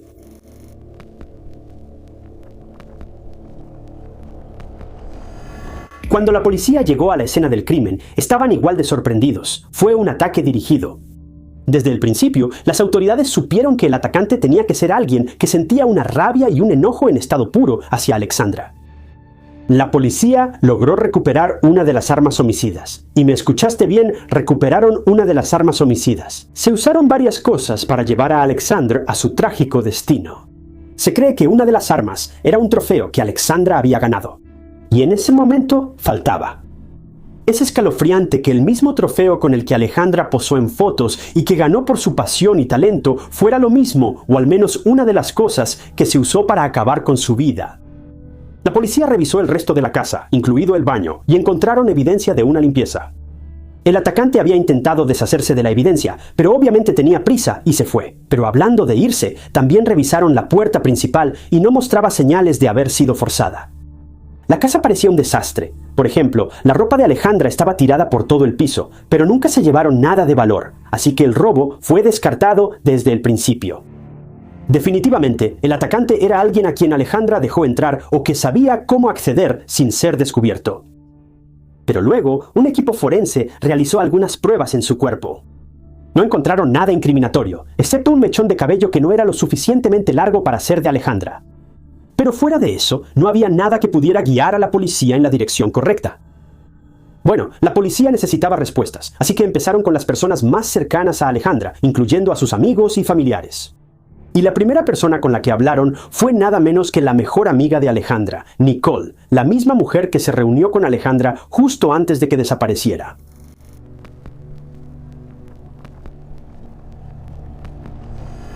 La policía quería información, incluso la más mínima pista, que pudiera llevar a resolver este caso inexplicable. A juzgar por el ataque a Alejandra, definitivamente fue alguien que la conocía y que tenía una venganza personal contra ella. Y en crímenes como estos, las primeras personas de las que la policía sospecha mucho son las parejas románticas, así que, ¿qué mejor manera de obtener información sobre la vida personal de Alejandra que de su mejor amiga? Bueno, Nicole le contó a la policía todo lo que sabía. Les habló sobre Chandra y Mateo y su ruptura amistosa, y luego les contó a los oficiales que ella estaba saliendo con un nuevo chico. Su nombre era Jason, y los dos se conocieron en el lugar de trabajo de Alejandra y comenzaron una relación. La relación era relativamente nueva, pero la policía necesitaba ponerse en contacto con este tal Jason y averiguar dónde estaba en el supuesto momento del ataque y el fallecimiento prematuro de Alejandra. Así que Jason fue llamado a la estación de policía y parecía muy nervioso, como cualquiera lo estaría cuando está en un ambiente tenso como este, rodeado de varios oficiales de policía. Según Jason, sí habló con Alexandra el día en que fue atacada, alrededor del mediodía. Así que esto fue solo unas horas antes de que Nicole llamara a Alexandra y ella no contestara su teléfono. Según Jason, él y Chandra estaban hablando normalmente cuando ella fue interrumpida por alguien que tocó el timbre de su puerta. Ella se levantó y luego se dio cuenta de que era su exnovio de 6 años, Matthew, quien estaba parado afuera. Esto fue bastante extraño y de inmediato Jason pudo notar que Alexandra no quería verlo. Por teléfono, Jason escuchó a Alexandra hablando con Matthew, preguntándole por qué estaba ahí y todo eso. Luego, ella le dijo a Jason que lo llamaría más tarde y colgó la llamada. En ese momento, Jason no escuchó nada alarmante, aparte de la actitud sorprendida de Alexandra ante la visita inesperada de Matthew. Para la policía, las cosas empezaban a encajar. Nicole no fue la última persona en ver o hablar con Alexandra. Ella había hablado con Jason y ahora Matthew se había presentado en su casa sin invitación. Según la versión de Jason, Matthew fue la última persona en ver a Alexandra con vida. Y luego Jason le dijo a la policía que intentó contactar a Alexandra después de eso y que ella sí contestó 15 minutos después de esa primera llamada, pero un par de horas más tarde, alrededor de las 4 p.m. Jason la llamó de nuevo y esta vez ella no contestó su teléfono.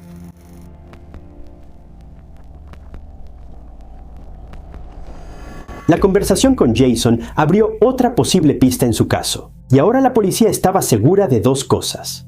El ex de Alexandra la visitó, y trágicamente el ataque ocurrió en algún momento entre las 12:30 y las 4:30. Así que lo siguiente que la policía tenía que hacer era averiguar la relación de Alexandra con Matthew. Y se puede decir con seguridad que los oficiales rápidamente descubrieron que Matthew no era un hombre ideal. Tenía antecedentes penales que lo llevaron a ser encarcelado en 1998, y durante este tiempo, Sandra siguió con Matthew y la relación avanzó. Pero amigos y familiares, e incluso Alexandra, empezaron a notar un cambio en Matthew. Era muy volátil y agresivo, y podía cambiar de humor en un segundo. Y podía ser una persona en un momento y al siguiente estar furioso. Y todas las personas más cercanas a ella describían su relación como intermitente. Bueno, la policía logró localizar a Matthew, quien ahora estaba casado y vivía con su esposa. Él tenía 2 trabajos, y cuando la policía le preguntó dónde estaba en el momento del ataque a Alexandra, les dijo que tuvo que salir temprano del trabajo para visitar a un familiar enfermo. La policía le dio la noticia sobre el fallecimiento de Alexandra, y él parecía confundido. La policía no tenía nada en su contra en ese momento, así que lo dejaron ir, pero aún así siguieron trabajando en la recolección de pruebas. Lo primero que hicieron fue hablar con su empleador. Necesitaban corroborar la versión de los hechos de Matthew, porque convenientemente no tenía una coartada en el momento del ataque a Alexandra, ni cuando supuestamente estaba visitando a este supuesto familiar enfermo. Bueno, según el jefe de Matthew, él salió del trabajo mucho antes, y los horarios que dieron el jefe y Mateo no coincidían, así que la policía sabía que algo no cuadraba. Matthew probablemente le estaba mintiendo a la policía.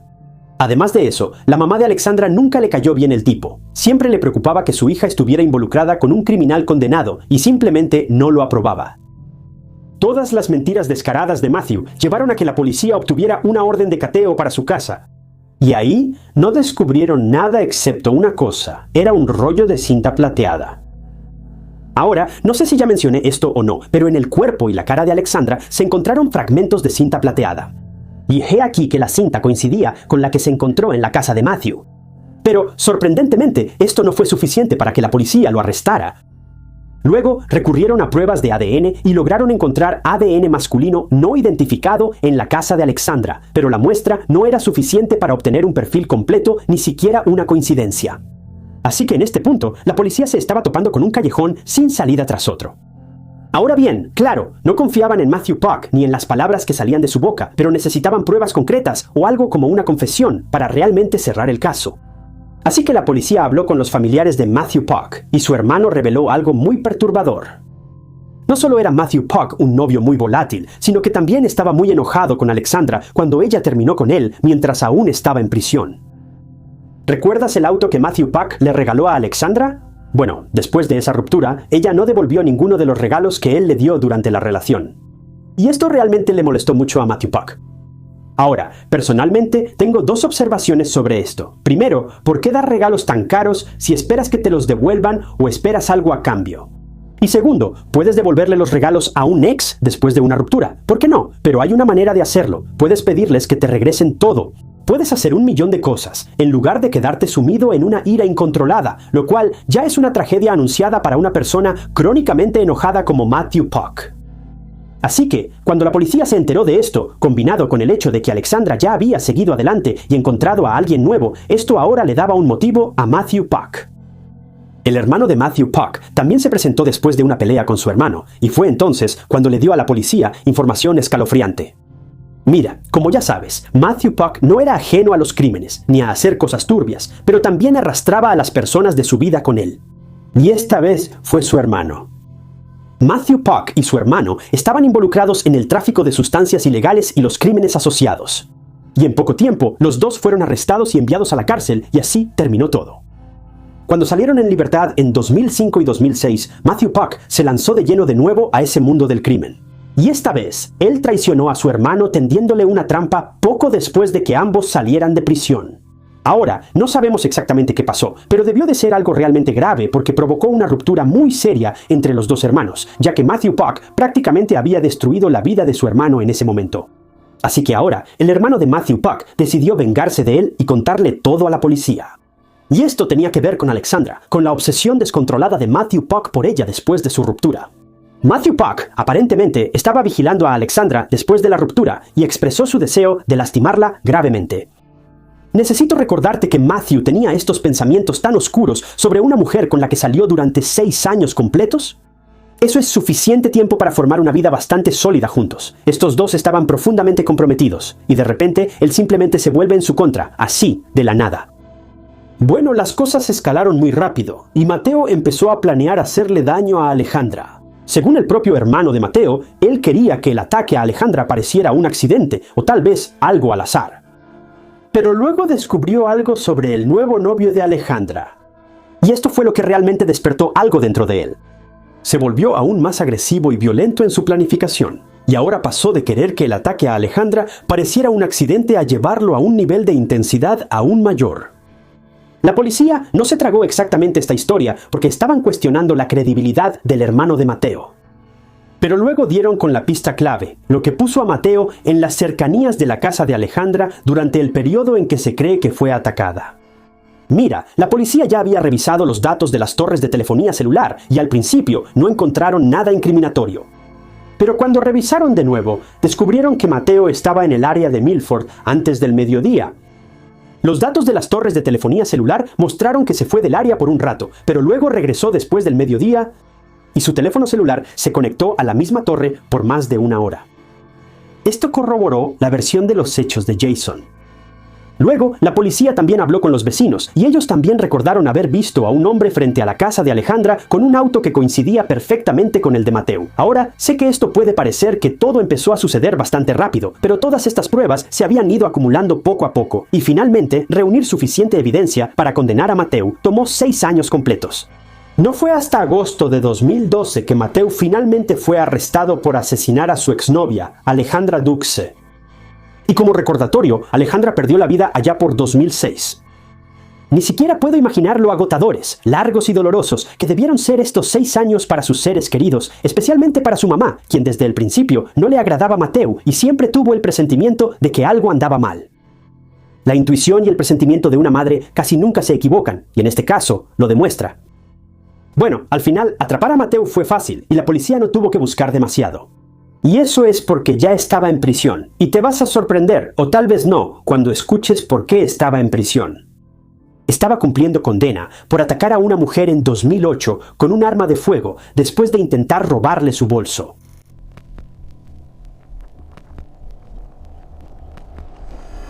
Matthew fue finalmente acusado de asesinato en primer grado y de irrumpir en la casa de Alexandra. Todo comenzó cuando él estaba en prisión y Alexandra quería terminar su relación. Cuando se enteró de esto, comenzó a amenazarla seriamente, escribiéndole notas delirantes y siendo muy violento verbalmente. Fue tan grave que llegó al punto en que la mamá de Alexandra tuvo que involucrar a la policía porque su hija estaba muy alterada después de estas amenazas y quería estar lo más lejos posible de Mateo. Tras una investigación, a Mateo se le prohibió contactar, comunicarse con o incluso escribirle a Alexandra nunca más. Este fue un momento de paz para Alexandra y ella siguió con su vida. Trabajaba en el banco, estaba construyendo su carrera como cantante, actriz y bailarina y también había conocido a alguien nuevo. Matthew ya era historia antigua y Sandra realmente creía que la policía se había encargado de él y que ya no la molestaría más. Pero estaba muy equivocada. Claro, Matthew andaba con pies de plomo y no se acercaba directamente a Alexandra, pero se lo guardaba todo. Seguía pensando en ella y obsesionándose con ella, en cómo lo dejó, cómo siguió adelante con su vida y cómo ahora era feliz sin él. También pudo haber sido por el dinero y los regalos, pero algo potente como la ira, el odio y los celos dominaba la mente de Matthew, porque si recuerdas, nada valioso fue siquiera tomado de su casa después de su ataque. Esto te hace pensar si Matthew estaba motivado por algo completamente diferente, ya sea que se tratara de darle una lección a Alexandra, o si no puedo tenerla yo, nadie puede. Bueno, Matthew en apariencia parecía bastante indiferente después de salir de prisión tras la ruptura con Alexandra. Él también siguió adelante, empezó una relación, se casó y tuvo un hijo. Pero como todos sabemos por estos casos, nada es nunca como parece. Pero debajo de la vida perfectamente construida de Matthew estaba la verdad, y era realmente oscura. Él estaba haciendo un plan sobre cómo vengarse de Alexandra, y esto demuestra que el crimen también probablemente fue premeditado. No solo la atacó de la nada o por impulso, fue cuidadosamente planeado, deliberado e intenso. Pensó en todo de antemano. Robó la cinta especial para ductos de su lugar de trabajo, así como guantes para llevar a cabo el ataque. Matthew había pensado mucho en cómo borrar sus rastros y finalmente llegó ese día fatídico. Matthew sabía lo que estaba a punto de hacer, pero trágicamente Alexandra no tenía la menor idea de que su vida estaba a punto de cambiar por completo en un giro tan drástico de los acontecimientos. Ella no esperaba que Matthew estuviera en la puerta de su casa. Aunque no sabemos el alcance total del ataque, ni cómo se desarrolló o cómo se llevó a cabo paso a paso, se cree que hubo una lucha después de que Matthew entró por la fuerza a su casa y finalmente le quitó la vida. Alexandra luchó, pero al final no tuvo éxito, y Matthew terminó imponiéndose. Él estaba siendo impulsado por una ola de celos y enojo. No quería que Alexandra fuera feliz. Ella estaba viviendo la vida de sus sueños. Ella tenía un trabajo estable, amaba lo que hacía y estaba en camino de lograr algo grande con un nuevo hombre a su lado. Y a Matthew no le gustaba eso. Así que en el juicio de febrero de 2015, todo fue expuesto. La fiscalía interrogó a Matthew, quien seguía afirmando ser inocente después de todo esto, pero pronto sus historias se contradijeron y es seguro decir que nadie le creyó ni un poco. Luego vino el testimonio del hermano de Matthew en su contra, y eso fue lo que terminó de condenarlo. Matthew tuvo parte en llevar a Alexandra a su trágico final, y todo fue innecesario y sin sentido. El jurado deliberó durante 3 días, y ahora era momento de leer el veredicto. Matthew Puck fue declarado culpable de todos los cargos y fue sentenciado a 60 años de prisión y recibió 20 años más por irrumpir en la casa de Alexandra. La familia de Alexandra estuvo presente tanto en el juicio como en la sentencia, y sus declaraciones sobre el impacto en sus vidas fueron devastadoras. Enfrentaron al asesino con mucha valentía y enfatizaron cómo sus acciones cambiaron por completo sus vidas y dejaron un vacío que nunca podrá ser llenado. Solo espero que los seres queridos de Alexandra sigan adelante y que estén bien después de todo este tiempo. No hay nada en el mundo que pueda prepararte para algo así. Nada. Y que la propia madre de Alexandra se enterara de que el mismo hombre del que intentó advertir a su hija fue quien le quitó la vida al final. Ni siquiera puedo imaginarlo. La traición ya es bastante mala por sí sola. Pero esto es otra cosa.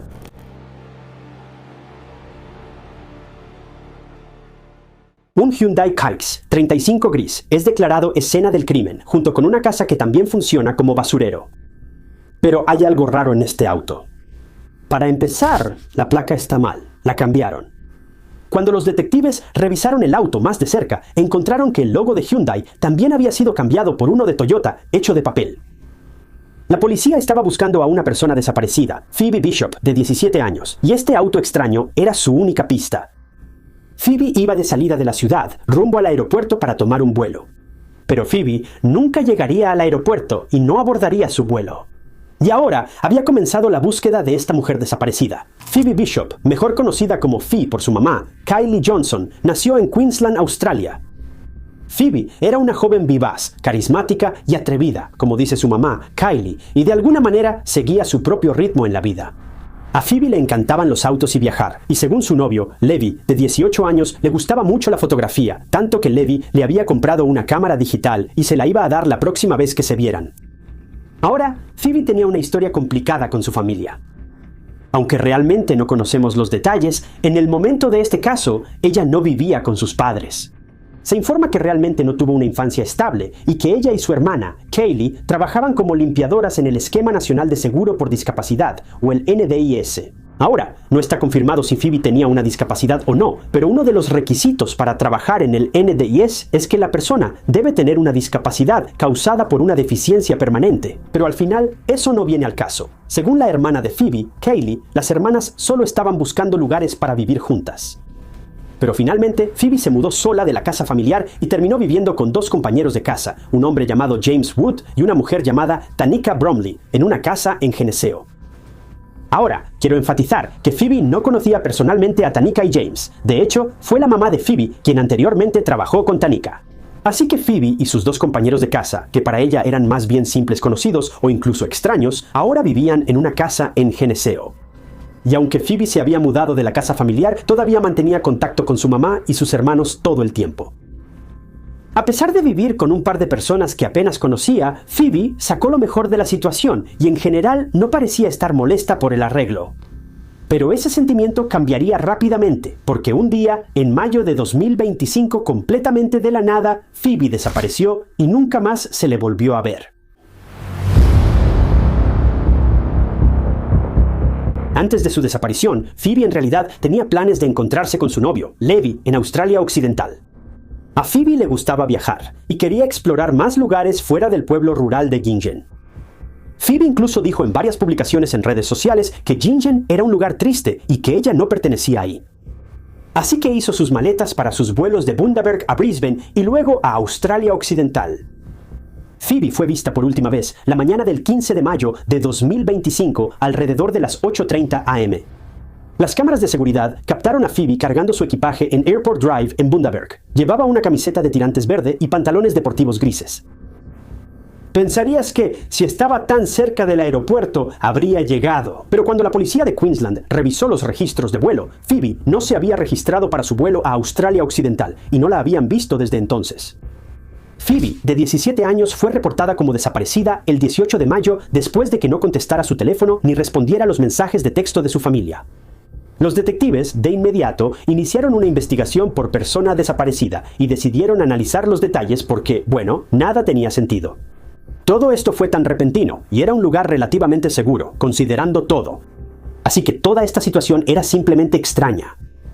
Ella iba camino al aeropuerto. Literalmente estaba a minutos de ese aeropuerto, pero nunca llegó a la terminal. No documentó su equipaje, no obtuvo su pase de abordar. Los investigadores revisaron cada una de las grabaciones de seguridad en ese aeropuerto solo para ver si por casualidad se les había pasado Phoebe, pero no había rastro de ella. Así que la policía de Queensland decidió retroceder un poco y revisar las grabaciones de Phoebe en Airport Drive. Y fue entonces cuando descubrieron más detalles. Se vio a Phoebe siendo llevada en una Hyundai 99 35 gris. Ahora, este era exactamente el mismo tipo de auto que tenían los compañeros de casa de Phoebe, así que se asume que debieron ser ellos quienes la llevaron ese día. Así que decidieron visitarlos y hacerles algunas preguntas de rutina. Pero cuando llegaron a esa casa en Gingen, algo andaba mal. Era como si hubieran entrado en un montón de inmundicia. Esta casa no parecía una casa, parecía un basurero improvisado.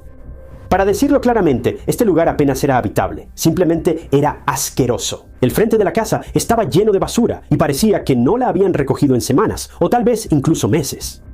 Sin que los investigadores lo supieran, el interior de la casa sería mucho peor y aún más repugnante. Algo no estaba bien, y los detectives tenían un muy mal presentimiento sobre todo esto. Al tocar la puerta de esta casa repugnante, la policía fue recibida por James Wood, de 34 años, y Tanika Bromley, de 33 años, quienes fueron bastante cooperativos con los detectives, al menos al principio. Le dijeron a los investigadores que fue alrededor de las 8:30 am. Tanika y James habían llevado a Phoebe al aeropuerto, y cuando estaban a aproximadamente 1 kilómetro del terminal, Phoebe recibió una llamada telefónica de Levi, su novio. Según James y Tanika, Phoebe y Levi tuvieron una discusión muy acalorada, al grado de que Phoebe quedó sumamente alterada y muy nerviosa. Así que la pareja decidió detener el auto por un momento, y James y Tanika se bajaron del coche para darle a Phoebe un poco de espacio. James y Tanika afirmaron que después de unos 5 a 7 minutos regresaron al auto, pero se sorprendieron al darse cuenta de que estaba vacío. Phoebe se había ido, y también su equipaje. Así que James y Tanika supusieron que Phoebe fue al aeropuerto por su cuenta y tomó su vuelo. No se molestaron en verificar cómo estaba, llamarla, o siquiera hacer el corto viaje al aeropuerto para ver si estaba bien. Simplemente asumieron que Phoebe se había ido, así que se fueron a casa. Ahora, esto les pareció tan extraño a los detectives como probablemente te parece a ti. Quiero decir, claro, no eran los mejores amigos ni nada, solo eran compañeros de casa, pero Tanika y James se suponía que debían dejarla en el aeropuerto. Lo mínimo que podían hacer era asegurarse de que Phoebe llegara a la terminal si encontraban el auto vacío. Otra cosa que la policía consideró sospechosa fue el hecho de que nunca se vio a Phoebe llegar al aeropuerto. Si lo que James y Tanika decían era cierto, entonces Phoebe debería haber sido vista por la seguridad del aeropuerto o por personas que simplemente caminaban por ahí, o incluso captada por las cámaras caminando con su equipaje hacia un taxi. Pero no fue así, lo que solo hizo que James y Tanika parecieran más sospechosos ante los ojos de la policía. Además, los detectives estaban tan disgustados como sospechosos, porque estar en esa casa, si es que se le puede llamar así, era imposible. Incluso el casero dijo que el aire sabía a suciedad. La escena dentro de esa casa era aún más horrible. Montones y montones de basura, envolturas de comida rotas y comida para perro se encontraron por todo el piso. No parecía que la casa hubiera sido limpiada desde que se rentó hace meses. Las sábanas estaban manchadas de amarillo y los pisos estaban enterrados bajo montones de basura. Los investigadores también encontraron algunas cosas inquietantes. Cadenas, excremento de perro y juguetes para perro se encontraron por todo el piso de la casa. Según el propietario, James y Tanika habían alquilado la casa hace apenas 6 meses y prácticamente la convirtieron en un basurero inmundo, lo cual, si alguien llama así a una casa, sabes que está mal, muy mal. No es sorprendente que Tanika recibiera un aviso para desalojar la casa después de una inspección reciente. Incluso el propietario estaba confundido y disgustado por el hecho de que esta casa estuviera en tan mal estado. Incluso cuestionó cómo la pareja podía respirar dentro de esta casa, y mucho menos vivir en ella. Pero cuando los detectives salieron, vieron esa misma Hyundai 935 que se había visto en las imágenes de seguridad de Airport Drive. Pero había un problema, la placa no era la misma. La placa se podía ver claramente en las imágenes, y era 414 EW3. Pero ahora, en la casa, el auto tenía un número completamente diferente, y era 474 BW8, y esto era raro. Lo que era aún más inquietante y desgarrador era el hecho de que, algún tiempo antes de la desaparición de Phoebe, los vecinos de James y Tanika se quejaron de un olor desagradable que venía de la casa. Y cuando la policía vino a revisar, encontraron varios perros muertos en la propiedad. Se concluyó que estos perros habían muerto por causas naturales dentro de la casa, lo cual es simplemente una locura. Los vecinos también se habían quejado del escándalo de las fiestas y los ladridos y aullidos de los perros que venían de esa casa a todas horas de la noche, lo que los mantenía siempre nerviosos. También se descubrió eventualmente que Tanika y James estaban saliendo, pero según la ex de James, ella se presentó y dijo que James le había dicho que él y Tanika ya habían terminado y que solo estaban viviendo juntos. Toda esta situación se vuelve más confusa con cada segundo que pasa. Pero para hacer las cosas aún más extrañas, James también tenía un autobús, uno grande, y estaba estacionado frente a la casa. Él estaba en el proceso de intentar vender ese autobús, pero según la ex de James, en ese momento él había estado viviendo en el autobús en lugar de en la casa. ¿Y puedes culparlo? Quiero decir, no hay manera de que una casa así sea segura para vivir. Ahora, los vecinos habían visto a Phoebe entrar y salir de la casa, pero no sabían que vivía con James y Tanika. Supongo que simplemente nunca vieron a los dos entrar o salir, así que asumieron que Phoebe vivía sola en todo este desastre.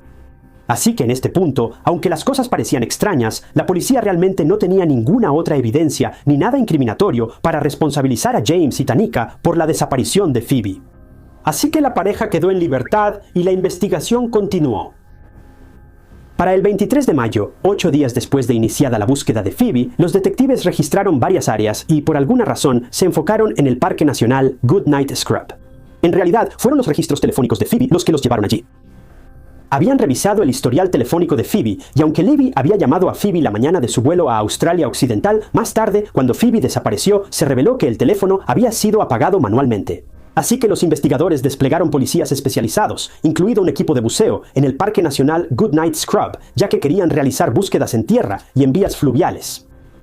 Después de horas y horas de búsqueda, la policía pudo encontrar varias pruebas que demostraban que este parque era, por lo que parecía, el sitio de un crimen atroz.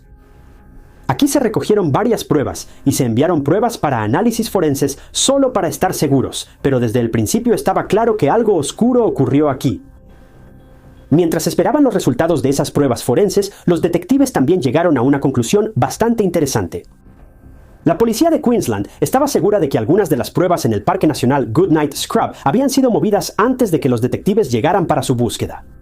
Y esto era realmente extraño. También buscaron en las vastas áreas con perros rastreadores de cadáveres con la esperanza de encontrar algo de valor que les diera alguna pista sobre a dónde podría haber ido Phoebe. Bueno, no pasó mucho tiempo antes de que encontraran algo que sin duda haría avanzar el caso, pero no era lo que esperaban. Mientras la búsqueda en el Parque Nacional continuaba, James y Tanika tuvieron problemas con la ley. Mira, la basura, los desechos sucios y la comida no comestible no eran las únicas cosas en su residencia de Ginnigan. Los investigadores lograron encontrar armas de fuego y municiones en la casa, así como en la Hyundai 935, así que James y Tanika finalmente fueron arrestados, pero salieron bajo fianza. Durante este tiempo, la búsqueda en el Parque Nacional se había expandido a sus alrededores, y el 6 de junio los detectives encontraron algo.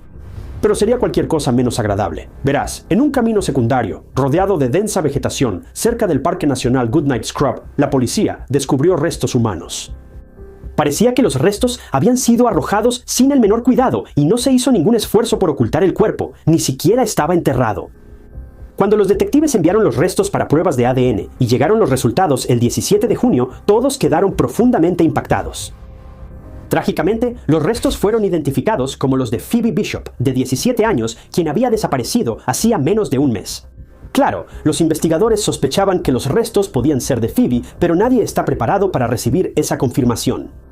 Y fue un momento devastador tanto para los detectives como para la familia de Phoebe.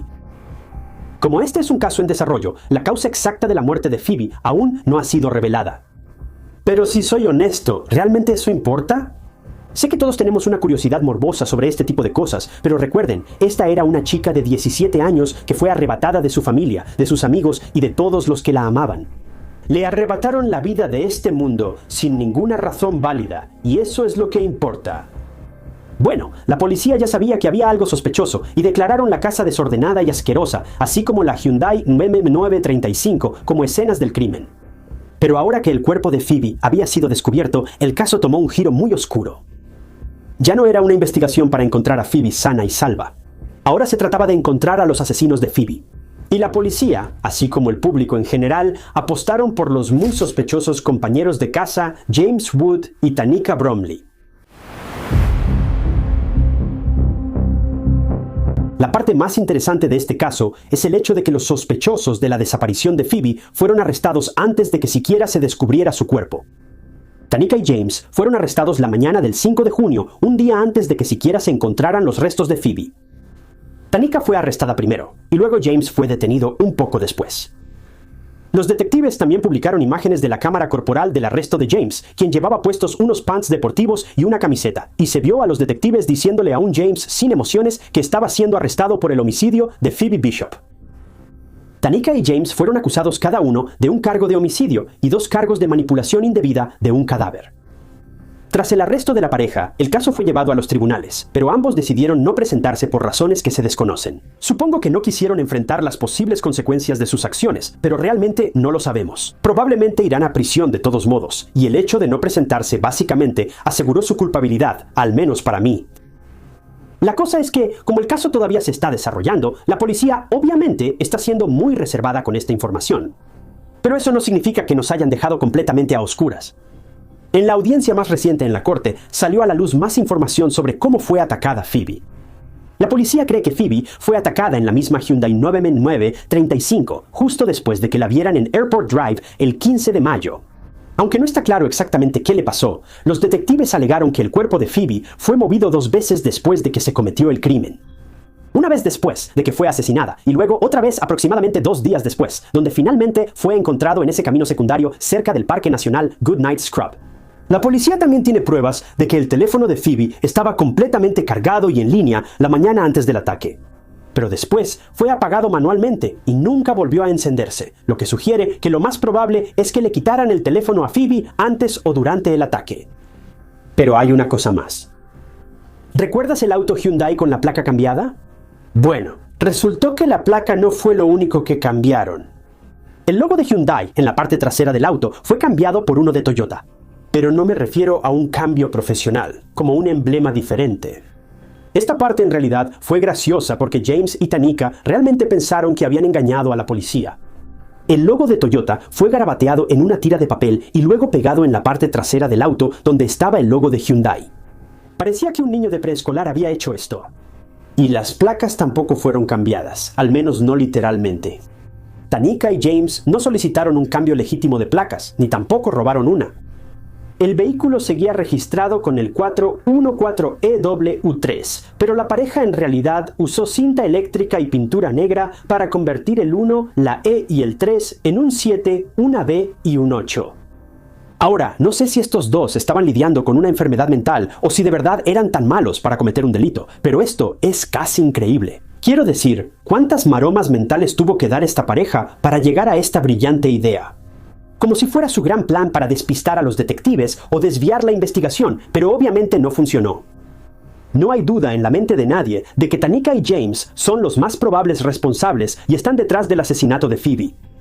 Pero la pregunta principal es ¿por qué?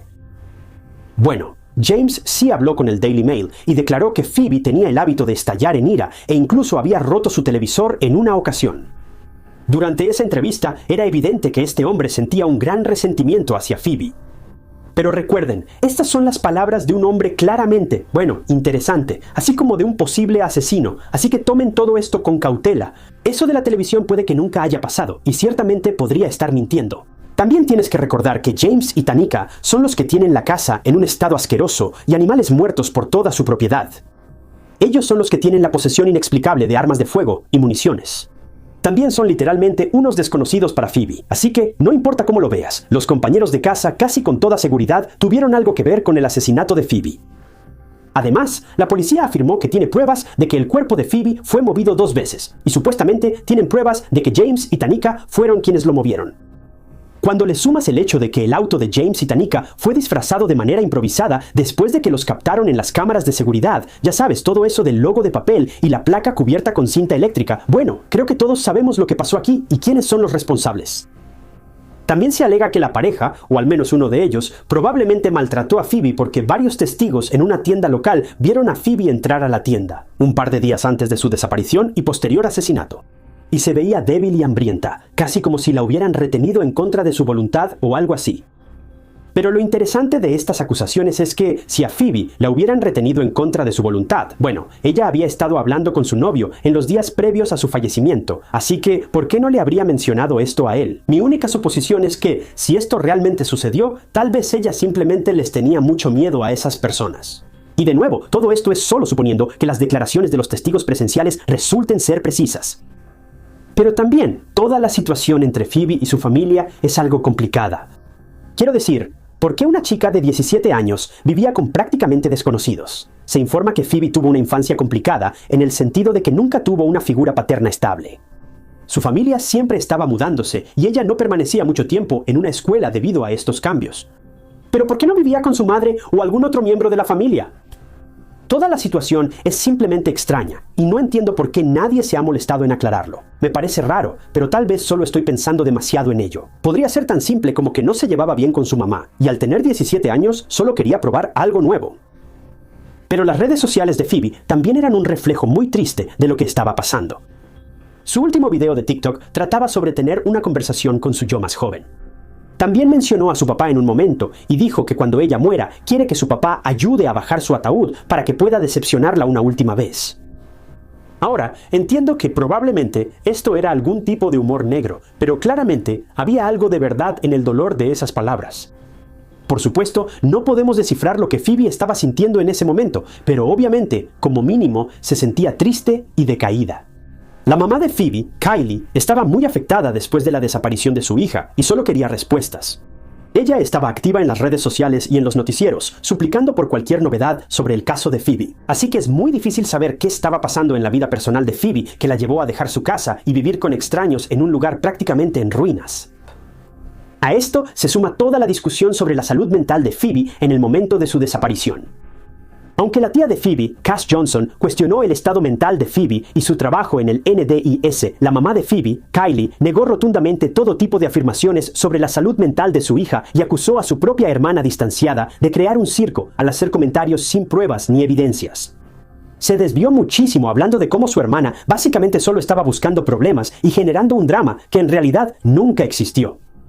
Personalmente, no puedo entender muy bien esto, pero parece doloroso. Es dolorosamente obvio que la vida en casa de Phoebe probablemente no era agradable. Y solo esta parte pone en perspectiva quizá por qué quería mudarse y empezar por su cuenta, aunque fuera con unos compañeros de cuarto muy extraños, pero tal vez era lo único que podía pagar. Al final, lo único que importa es que Phoebe obtenga justicia, y eso es lo que todos quieren, la conozcan personalmente o no. Bueno, el 30 de junio de 2025 se llevó a cabo el funeral de Phoebe y fue sepultada en Bundaberg. Fue un funeral privado y amigos y familiares se reunieron para darle el último adiós.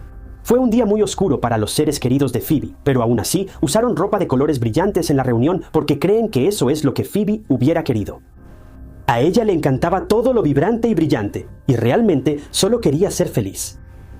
Era alegre, le encantaba cantar, bailar y abrazar a las personas, y sus seres queridos querían recordarla de esa misma manera. Realmente espero que el caso de Phoebe llegue a una conclusión pronto.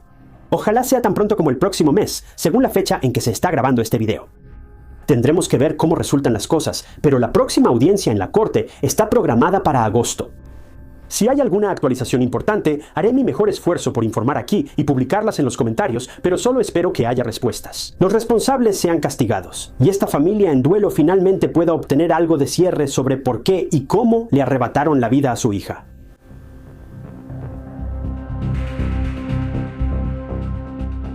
La noche antes de Halloween en Midland, Michigan, una joven madre desapareció de su casa sin dejar rastro.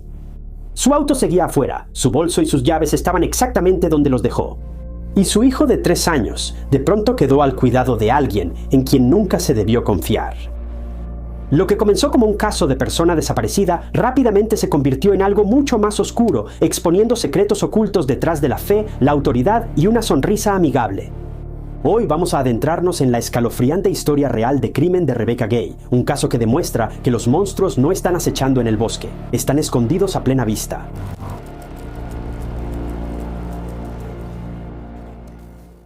Midland, Michigan era el hogar de Rebecca Jane Gay.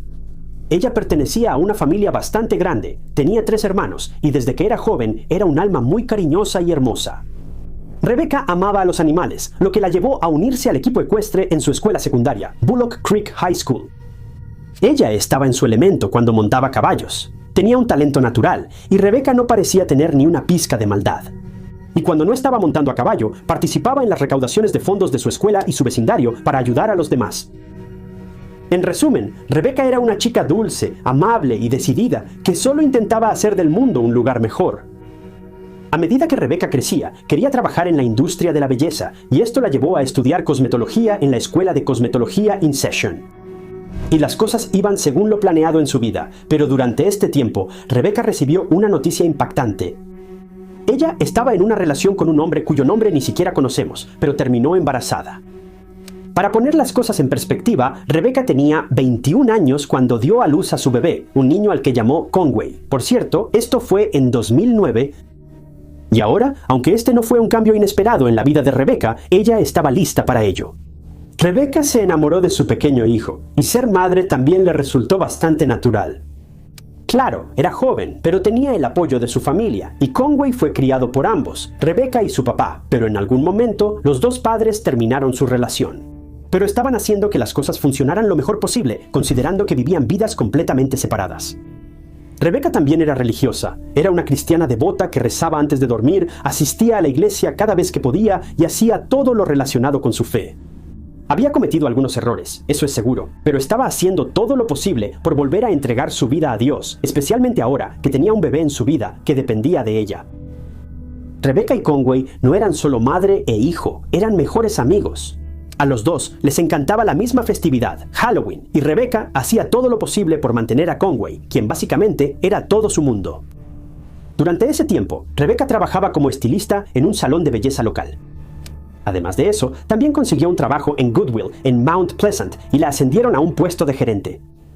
Tuvo que dejar su trabajo como estilista, pero Rebecca no estaba triste por eso. Ganaba suficiente dinero para conseguir un lugar para ella sola, y era un remolque en el parque de casas rodantes Broomfield Valley, que estaba a unas 10 millas de su trabajo en Mount Pleasant. Era una vida humilde, y era todo lo que Rebecca podía haber deseado, un lugar seguro para vivir con su pequeña familia. En medio de todo esto, Rebecca también encontró a alguien especial, y era un hombre llamado Aaron. Aaron, según todos, parecía ser un tipo maravilloso, que aceptó a Rebecca y a Conway con los brazos abiertos, así que Rebecca lo tenía todo. Tenía su propio lugar y su pequeña y preciosa familia. Tenía un novio increíble que la amaba a ella y a su hijo por igual, y tenía un trabajo maravilloso donde todos la adoraban.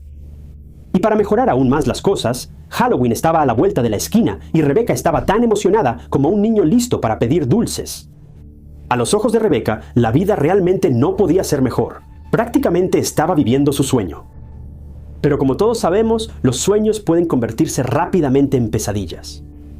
Rebecca y su familia recordaban todos los Halloween entrañables que habían vivido porque eran divertidos y entretenidos, y la mejor parte incluía muchos dulces. Pero esta vez, el Halloween de 2012 se convertiría en un recuerdo doloroso para la familia Gay, porque sería un recordatorio permanente de cómo perdieron a Rebecca.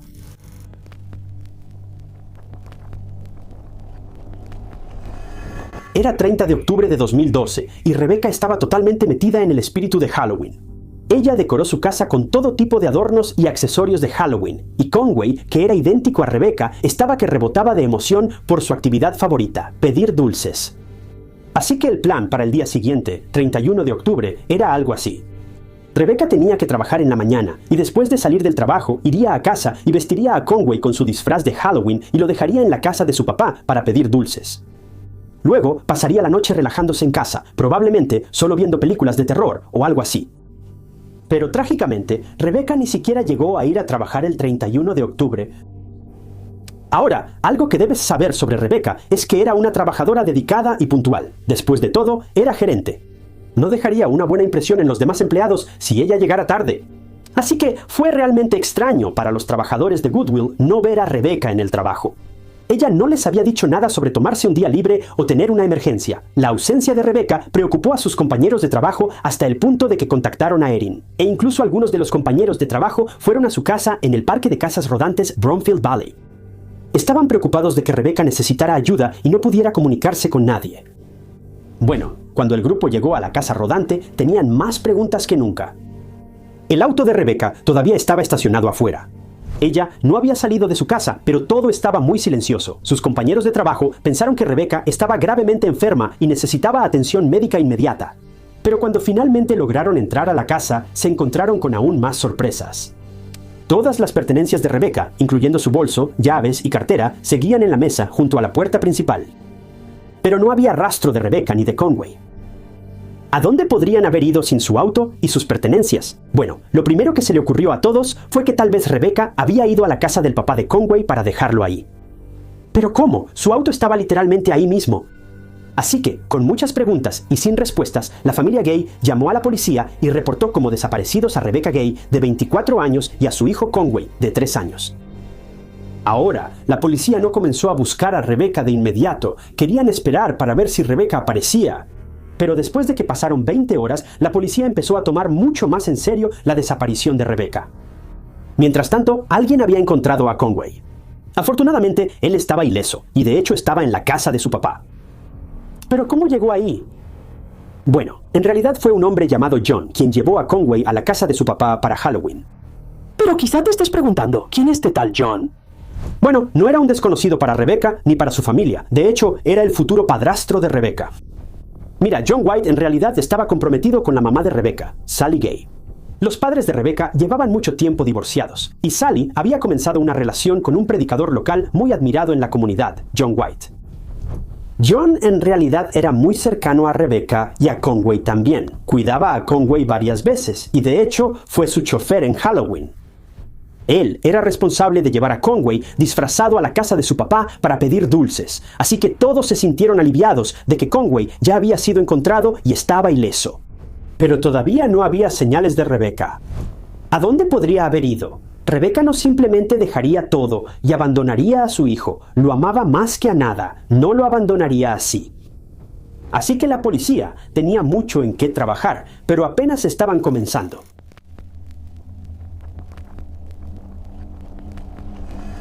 La policía decidió hablar con los vecinos, transeúntes e incluso con las personas más cercanas a Rebecca. Querían saber cualquier cosa que pudiera llevar a algunas respuestas y con suerte encontrarla a tiempo, pero no había nada. También decidieron hablar con John, pero incluso él fue un callejón sin salida. Se pensaba que él había sido la última persona en estar en la casa de Rebecca, pero no era exactamente un sospechoso, por así decirlo. La policía solo quería sacar cualquier detalle o cosa extraña que John pudiera haber visto mientras estaba en la casa de Rebecca. Pero según John, en realidad no vio a Rebecca cuando fue a recoger a Conway. Ahora, este detalle realmente no se ha explicado públicamente, así que eso significa que Conway se quedó solo en casa, o solo significa que John no la vio en persona. Pero tal vez le habló desde otra habitación o algo así, simplemente no lo sabemos. Pero de cualquier manera, la policía interrogó al novio actual de Rebecca, Aaron, así como al exnovio de Rebecca y papá de Conway, pero todos ellos fueron descartados como sospechosos. No había nada que indicara que ni Aaron ni el papá de Conway tuvieran algo turbio que ver con la desaparición de Rebecca. John, quien era predicador, como mencioné hace unos minutos, rezó por la seguridad de Rebecca y su regreso sin incidentes, junto con los 14 miembros de la congregación de su iglesia. Sally también estaba llena de preocupación y ansiedad por su hija. Había pasado muchísimo tiempo desde que Rebecca se había ido, e incluso si solo estaba en algún lugar haciendo lo suyo o simplemente desahogándose por haber sido madre soltera, seguramente ya habría regresado a salvo a estas alturas. Y puedes imaginarte cómo debía sentirse Conway, de 3 años. Está en una edad en la que necesita a su mamá todo el tiempo y ella no está en ningún lado. Ni siquiera puedo imaginar lo que debía estar pensando su pequeña mente. Pero la esperanza era poca. Y las probabilidades no eran buenas.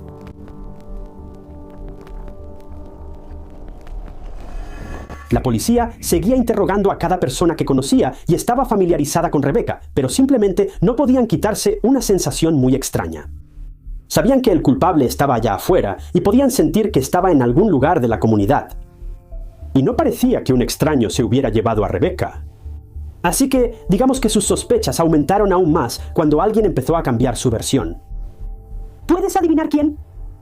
Bueno, fue el predicador de la iglesia, el predicador de hacer el bien y rechazar el mal, John White.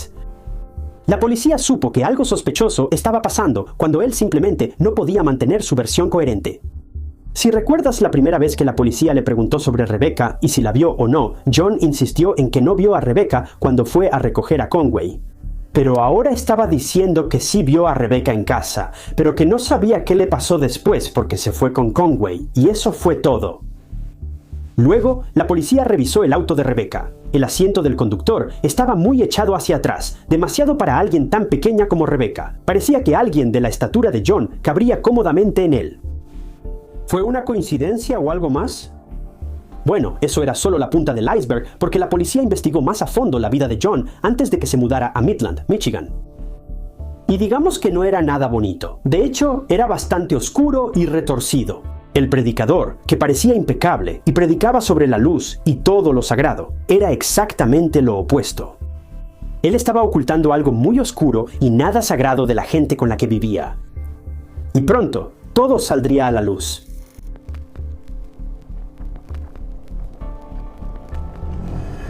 No sabemos mucho sobre la infancia de John, pero tenía un lado muy oscuro que salía a la luz cuando no podía controlar sus impulsos.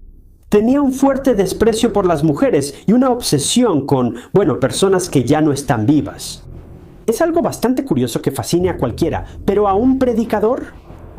Eso es un poco extraño, pero pronto se supo que cuando John tenía 20 y tantos años, en realidad fue arrestado por el intento de asesinato de una chica de 17 años llamada Teresa. Lo que pasó fue que él atrajo a Teresa al sótano de su casa y la agredió mientras hacía comentarios muy despectivos sobre las mujeres. Afortunadamente y casi milagrosamente, Teresa sobrevivió al ataque y fue directamente a la policía, y John fue arrestado. Pero solo pasó 2 años en prisión antes de ser liberado en 1983, 2 años por intento de asesinato. Pero se pone peor. Teresa obviamente estaba traumatizada y lo último que necesitaba era que su atacante regresara por más. Pero eso fue exactamente lo que pasó. Un día, Teresa estaba en una tienda cuando alguien la llamó por su nombre desde atrás. Se dio la vuelta y estaba cara a cara con la última persona en el mundo que quería volver a ver, John White. Él le sonreía a Teresa y ni siquiera puedo imaginar el horror que debió haber sentido en ese momento. Pero afortunadamente no pasó nada fuera de este encuentro inquietante. Era como si John solo estuviera embriagado de poder, recordándole a Teresa que podía aparecer cuando menos lo esperara. Pero afortunadamente esto nunca volvió a suceder y simplemente la dejó en paz. Después de esto, John vivió su vida normalmente. Enterró su pasado, se casó e incluso tuvo hijos. Pero pronto sus oscuros impulsos volvieron a surgir y estaba buscando otra víctima. Esta vez sería Vicky Sue, de 26 años. De hecho, ella trabajaba con John y los dos tenían una aventura, porque, John estaba casado y tenía un tercer hijo en camino. Pero trágicamente, en julio de 1994, Vicky desaparecería y sus restos serían encontrados varias semanas después, en una zona remota de Comstock Township, en Michigan. Ahora, todos sospecharon de John de inmediato, porque la última vez que vieron a Vicky fue el 11 de julio, alrededor de las 3 de la mañana, subiendo a la camioneta de John. Literalmente, él fue la última persona que la vio con vida. Además, no ayudó a disipar las sospechas de la policía el hecho de que John se pusiera muy difícil durante el interrogatorio. No cooperaba. Se negó a hacerse la prueba del polígrafo y se negó a ayudar con la investigación. La policía sí encontró evidencia de ADN en el auto de John, pero de alguna manera eso se consideró evidencia limitada, lo que dejó al Estado sin otra opción más que ofrecerle a John un acuerdo de culpabilidad. Al final, John fue declarado culpable y sentenciado a entre 8 y 15 años de prisión por asesinar a Vicky, lo cual es simplemente una locura. Pero él no había terminado. Durante su encarcelamiento por el asesinato de Vicky, le confesó algo realmente perturbador a un psicólogo penitenciario. Mira, John admitió que disfrutaba quitarle la vida a las mujeres. Eso por sí solo ya es lo suficientemente corrupto. Pero continuó diciendo que romantizaba a estas mujeres después de que habían perdido la vida. Esto fue toda una revelación para el psicólogo, pero parece que esta información nunca se reportó a la policía. Mi mejor suposición es que esta información no pudo ser reportada debido a algún tipo de ley de confidencialidad, pero no estoy completamente seguro de eso, ya que esto fue a finales de los 90 o principios de los 2000. La mayoría de esas leyes no entraron en vigor hasta varios años después, pero tu conjetura vale tanto como la mía. Pero después de todo, el pequeño secreto de John estaba a salvo con su psicólogo. Y más tarde, en 2007, John fue liberado después de cumplir solo 12 años por quitarle la vida a Vicky. Después de su liberación, John decidió mudarse a Midland, Michigan, para comenzar de nuevo. El condado de Isabela, para ser exactos.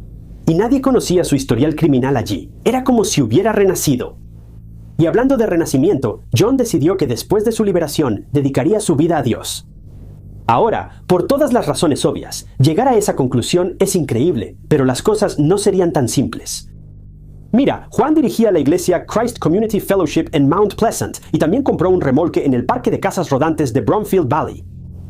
Si ese nombre de parque te suena familiar, es porque es la misma comunidad en la que vivía Rebeca. Además, una extraña serie de eventos llevó a Juan a salir con la mamá de Rebeca, Sally, e incluso se comprometió con ella en 2012, justo antes de que Rebeca desapareciera. Así que ahora toda la familia de Sally trataba a Juan como una figura paterna, incluyendo a Rebecca. Ahora, Rebecca y Juan se llevaban bastante bien, y como mencioné al principio, él ayudaba a Rebecca cuidando a Conway, llevándolo y recogiéndolo de la casa de su papá. Para Rebecca, finalmente estaba feliz de tener algún tipo de figura paterna estable en su vida, aunque ya tenía 20 y tantos años. Ella simplemente estaba contenta de ver a su mamá feliz y de que su familia se sintiera, bueno, como una familia de nuevo. Pero durante todo este tiempo, el pequeño y oscuro secreto de Juan seguía guardado de manera segura en ese archivador de su ex psicólogo.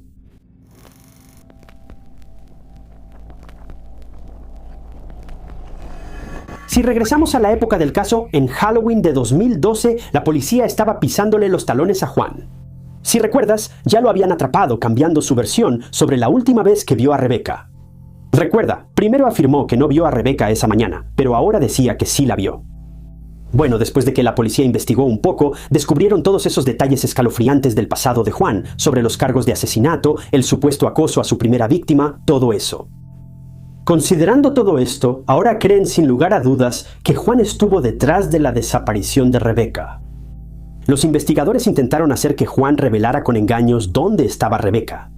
Ahora, conociendo el historial de Juan, lo que la policía temía finalmente estaba tomando forma.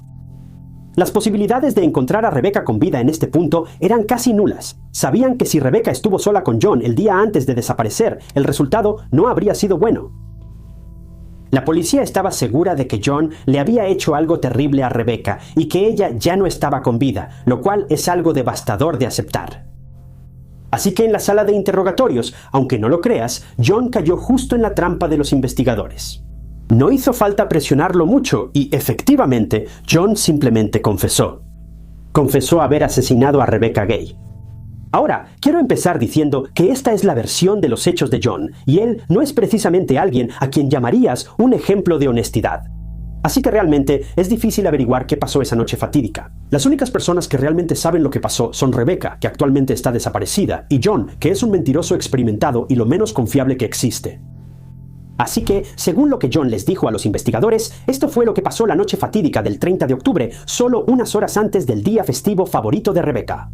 Durante la noche del 30 de octubre, mientras todos los demás probablemente estaban haciendo maratones de películas de Halloween, John estaba bebiendo en exceso y viendo contenido adulto profundamente perturbador que iba de acuerdo con sus retorcidos impulsos.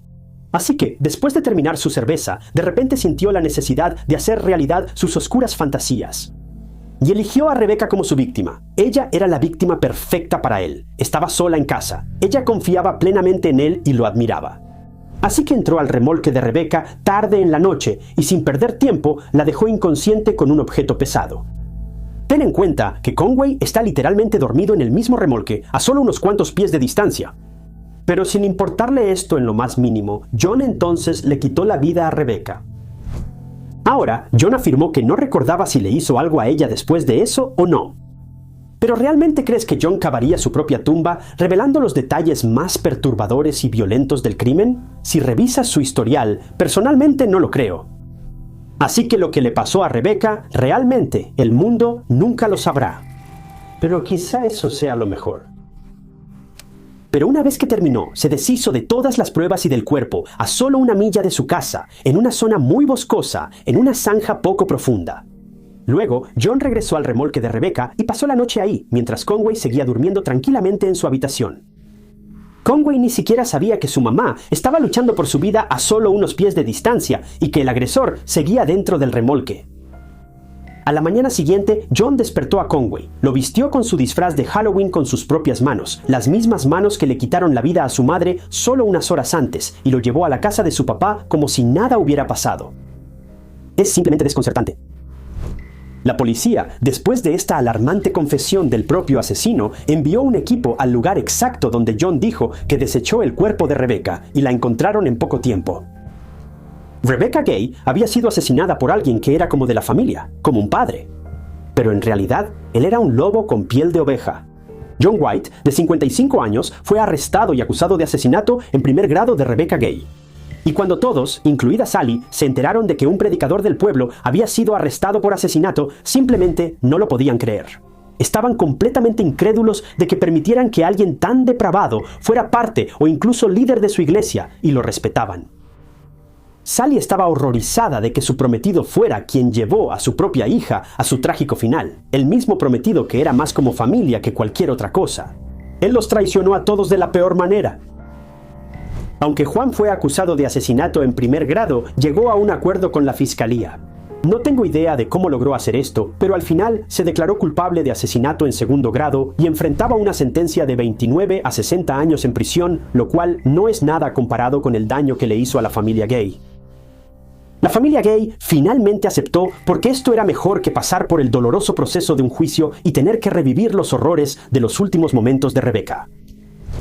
Al final, Juan fue sentenciado a un máximo de 85 años en prisión por el asesinato de Rebecca Gay. Juan se mostró estoico y sin emociones al recibir la sentencia, mientras que la sala del tribunal, llena de personas, los seres queridos de Rebecca, no pudieron contenerse. Estaban destrozados, tristes e inconsolables por las acciones de un hombre al que recibieron como familia. Pero esta sentencia fue una especie de consuelo, porque la fiscalía, así como el público en general, creían que Juan probablemente nunca saldría de prisión, muy probablemente por su edad. Todos estaban aliviados y satisfechos de que Juan pasaría sus últimos días en prisión, viviendo cada día pensando en lo que hizo. Pero tristemente, esta satisfacción también le fue arrebatada a la familia Gay. Porque el 8 de agosto de 2013, ni siquiera 5 meses después de haber comenzado su condena de 85 años, John White fue encontrado sin reacción en su celda. Había optado por la salida fácil. Él les quitó la última pizca de satisfacción y cualquier sentido de justicia y paz a la familia de Rebecca por última vez. Cuando la familia de Rebecca se enteró de esta noticia, quedaron devastados, pero al igual que Rebecca, quien era tan positiva y desinteresada, ellos solo sintieron alivio de que Juan ya no pudiera lastimar a nadie nunca más. El caso de Rebecca fue muy trágico. Ella era una joven confiada que solo quería pasar un Halloween divertido y tranquilo con su familia y su hijo Conway. Pero su vida fue truncada por un giro muy trágico de los acontecimientos y en su día festivo favorito. Nunca falla que cuando publico casos como este, la gente siempre quiere señalar a la iglesia como el problema. ¿Cómo es que la gente termina en ese tipo de mentalidad? Todavía no lo entiendo, porque la iglesia nunca es el problema. De hecho, es la solución. Noticia de última hora: la iglesia no es un lugar para santos, es un lugar para pecadores. Todos somos pecadores en cierta medida. Todos cometemos errores. Todos tomamos malas decisiones. Estamos llamados a aprender de esos errores y a arrepentirnos, y a usar esos errores y las consecuencias de esos errores como base para convertirnos en mejores personas. Cristo no vino aquí para salvar a los justos, sino para salvar a los pecadores. Es Lucas 5:32. Él no solo compartió comidas con santos y líderes de la iglesia. Él comía con recaudadores de impuestos, marginados sociales y personas que eran consideradas impuras, a menudo criminales, porque todo su propósito era buscar y salvar a los perdidos, no a los que ya estaban a salvo. El punto es que las iglesias están llenas de pecadores, como debe ser, pero esos pecadores se supone que deben mejorar, cambiar sus vidas y encaminar su vida hacia Dios. Juan no era una de esas personas. Juan era un monstruo de principio a fin, y claramente estaba siendo manipulado por fuerzas muy alejadas de la familia de Dios. Este hombre no asistió a una iglesia para guiar a un rebaño, se infiltró en una iglesia para traicionar el evangelio. Y sé sin ninguna duda que, aunque ya no esté en prisión, ciertamente está recibiendo la justicia que se merece.